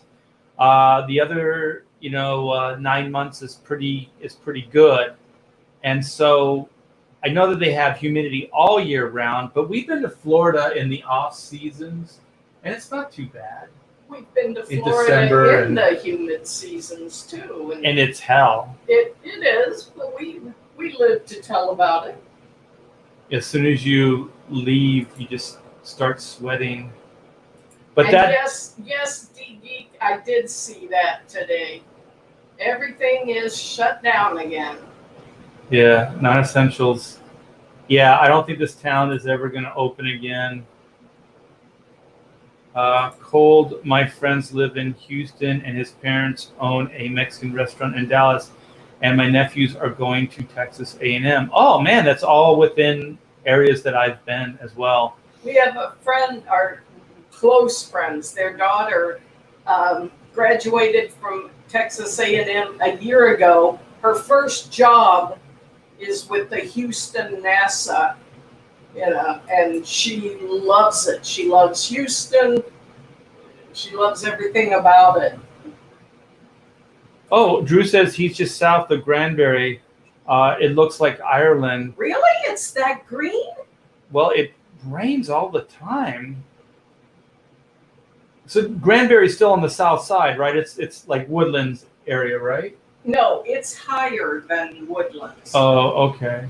But it's still on that east side. It's still on that same path going up. I hear that the Dallas-Fort Worth is in something called the Hurricane Alley or something. What is in Hurricane Alley? The Dallas-Fort Worth area. Oh, okay. I don't know if it's true. That's just what I've heard. Yeah, I mean, it could be. So Skid says it's 82 here with 90% humidity. Woo! Yeah, that's also why it's so green. And hospitalization and death has been at a low for weeks now. Yeah, I don't know. We go back and forth of whether this is some kind of conspiracy or not.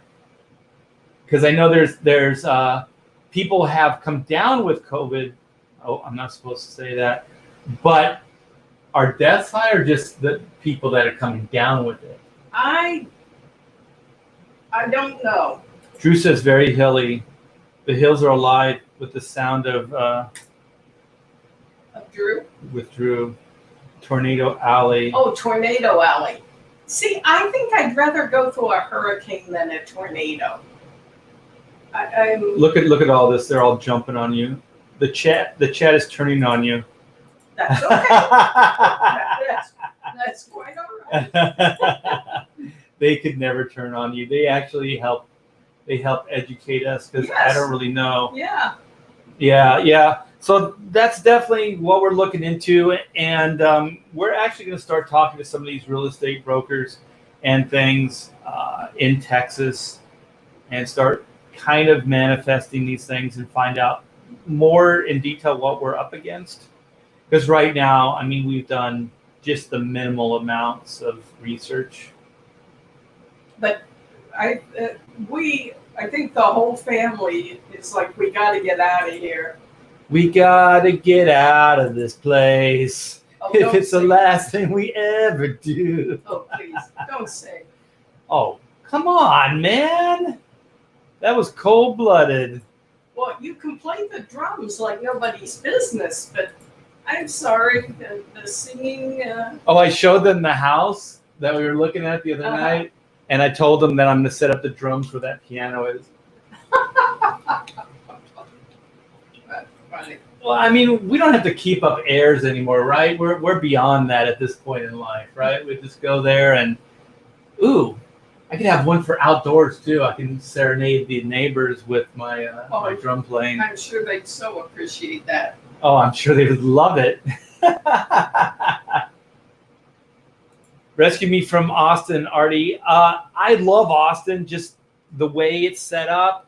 I love the area, but I hear that it's very, very SJW are very progressive. I don't know. I haven't spent that much time there, so I don't know what the mindset is. But I hear that a lot of like transplant, like people from California, moved to Austin. So I don't really know, what the climate there is politically. I have done shows there, and it seemed pretty cool. What? Which one? You get a point. Jimmy Owens. Jimmy Owens says, "Are you so white singing that song?" You are so white. Oh, well, those guys were white too. What does whiteness have to do with bad singing? It's not exclusive to the color of my skin, Jimmy Owens, and you should know better than that. I'm gonna smite you. I'm gonna smite you so hard that your kids are gonna be born cross-eyed. Now you sound like your mom. Now I sound like my mom. Avoid anything in Texas that's below Waco. That's good advice. Write that down. Below Waco. So Waco is, I imagine, like somewhere in the middle. Is that kind of what? It's actually, if I'm remembering the map right, which I might not be, but it's over there with above Brazios. I'm finding a map of Texas. All right, here's the map. I wonder if I click on this, if it'll show up. And there it is. So let's see. I'm going to go back. We're going to get a history lesson here. Or what do you call that? Geography. That's not the one. Oh, the other one was bigger. Hold on. I'll go with this because it framed it up better. So Dallas is really, really up. Because Dallas is usually like, if I fly to the East Coast, we have a layover in Dallas. So if you look at Dallas, it's kind of like a straight path across. So Houston is really southern. Austin probably it looks like it's kind of more in the middle, and maybe has the best weather conditions. San Antonio. Austin is about 2.5 hours to Houston by car. Okay, so that's quite a bit of room then. Well, it would be like, with traffic, it could take you 2 hours to drive to San Diego. No. With traffic, it could take you 2 hours to drive to LA. It'd take you about 2 hours to drive to San Diego from here, right? It's about an hour and a half. Hour and a half. Yeah, with no traffic. With no traffic, so that's not bad. Go there, go to Austin, eat from some of the food trucks there, and then come back to Houston. Houston on this map looks like there's a lot of lakes. There's definitely more water. Well, yeah, those woodlands area. That's all right around those Rivers and stuff. Which are beautiful. So, but I don't see Waco. He said below Waco. So if I click on this, I want a better map. Okay, here we go. All right. All right, so here's the Woodlands. Oh, cool. Oh, that is where there's a lot of lakes there. Okay. Pasadena, Galveston is beach. I didn't know that. San Marcos, San Antonio, Austin. Oh, okay. Below, he said, don't live below Waco, right? Yeah. Is that what he's saying? Yeah. I imagine that's basically because of the humidity, right? I don't know. You'd have to ask whoever said it, because I don't know. Well, Waco, when I was saying the middle, it looks like it is about middle as far as north-south. Has anyone been to Lubbock Wow, that's really, in the Panhandle? yeah. There's Amarillo. We'll have to look up in that too. I haven't gone up that far. Well, Albuquerque, I imagine it's freaking hot and dry and deserty. I imagine all like Lubbock is, and all of this stuff over here, Van Horn and all these areas here. I've heard of some of these, like Odessa and stuff, but Yeah, because New Mexico, like all of New Mexico, is pretty freaking just desert, right? I don't know. I don't think. And I've then ever been Arizona is definitely. there. I know as a kid I was in Oklahoma Oklahoma. because we lived in Ponca City for a while. Ponca City? Oh, there's Plano, Texas. Ponca City, Oklahoma. I think it was the home of Will Rogers. Dallas, Fort Worth. I want to live in a fort. I want to be able to defend myself against oncoming SJW attacks. I want the old log, like, where they just stand logs up and then sharpen the edges. Yeah, so the Woodlands it looks like it's a fairly substantial size area. Yeah. And There's College Station. where? Oh, yeah, okay. That's Rossi kind of was- in between, yeah. And then so there's Louisiana, and then it should be Florida, right? Alabama. Alabama, Georgia. Okay, so okay, because they're above Florida. That's right. So Georgia, Savannah. This is humidity central. Columbus, If you go up, you'll see the state I came from. straight up from here. Tennessee, Nashville, Kentucky, Cincinnati. We're straight up. I don't see it. You're lying. Wait, where? I went straight up. You're over to No, I'm over. east side. Where's find Virginia? There's Pittsburgh. There Yeah, I am. yeah, okay. West Virginia. That's me. Wait a minute. Okay, Ohio's over here. How the hell were we West Virginia? How the hell did we drive through Pittsburgh to get to Ohio? Where? Oh, they're Akron. Where are your family? They live in Mazatlan.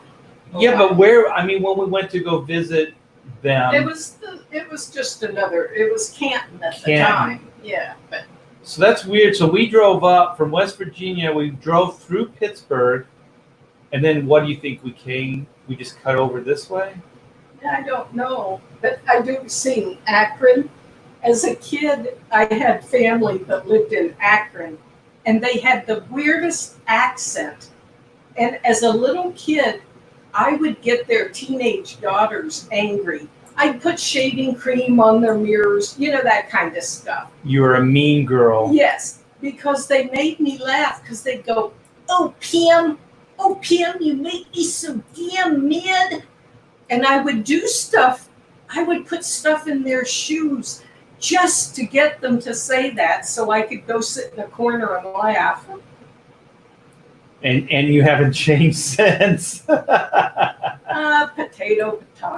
Potato. The Woodlands, look at all that water. There's a lot of green. There's green belts.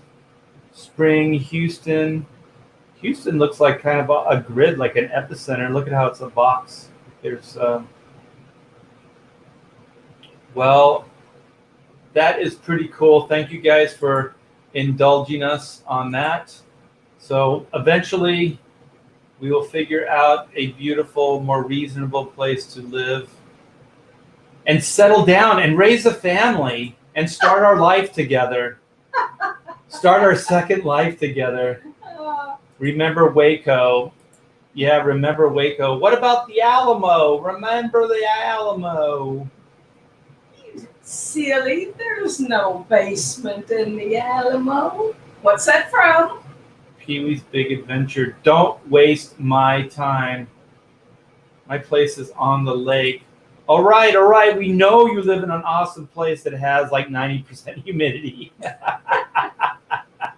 That pay only $230 for the year in property tax. That's crazy. All right, I'm going to hit the campaign one last time, and then I'm going to let you guys go and exercise your freedom from this stream. All right, so we are at 314, 444 backers. We have 5 days left, you guys. Thank you so very much for supporting this. I'm going to show off this piece of artwork that myself and Kyle Ritter came up with just to entertain you guys. This is what we do. This is for dining and dancing pleasure right here. This is these two doing the robotic bop. Oh, I know. Oh. I know, because that's what you do. You go over and you talk about it a little bit, and then you hit this. Pamela was like, you got to hit the refresh. There it is. Wait, it was 44. That's not just one backer. That's two backers. Yeah. Oh, thank you guys so much. Thank you. Yeah, that's awesome.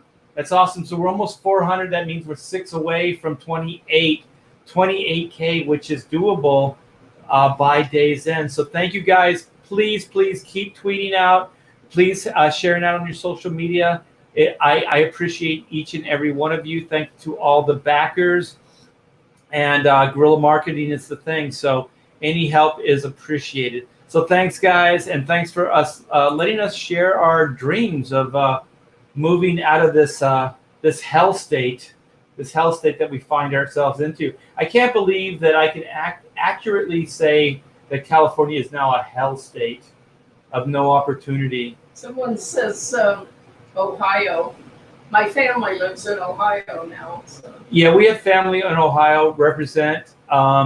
And we could, like, there's some lakeside houses that we were looking at. And there's only two things is there is the humidity, and it does snow there. So I'm not sure about that. But it's still on, I would say it's probably the best runner-up second to Texas right now, right? Yeah. Is Ohio? Yeah, because I really love Connecticut. I love the surrounding, the trees, and it's just beautiful. But the cost of living in Connecticut and Massachusetts, my goodness, Massachusetts is more than San Diego. Yeah, it is, and the taxes are just on the same level in where were we looking in Connecticut? Avon? Avon. Mm-hmm. The taxes are the same as California.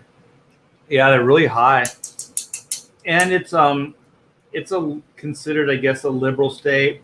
Not that we're totally hung up on that, but it would be nice to get in a different mindset for a while, just to see what that's like for a while.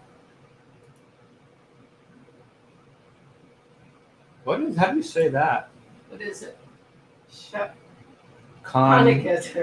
What is that? Pontiac? I don't know how to say it. Must be their.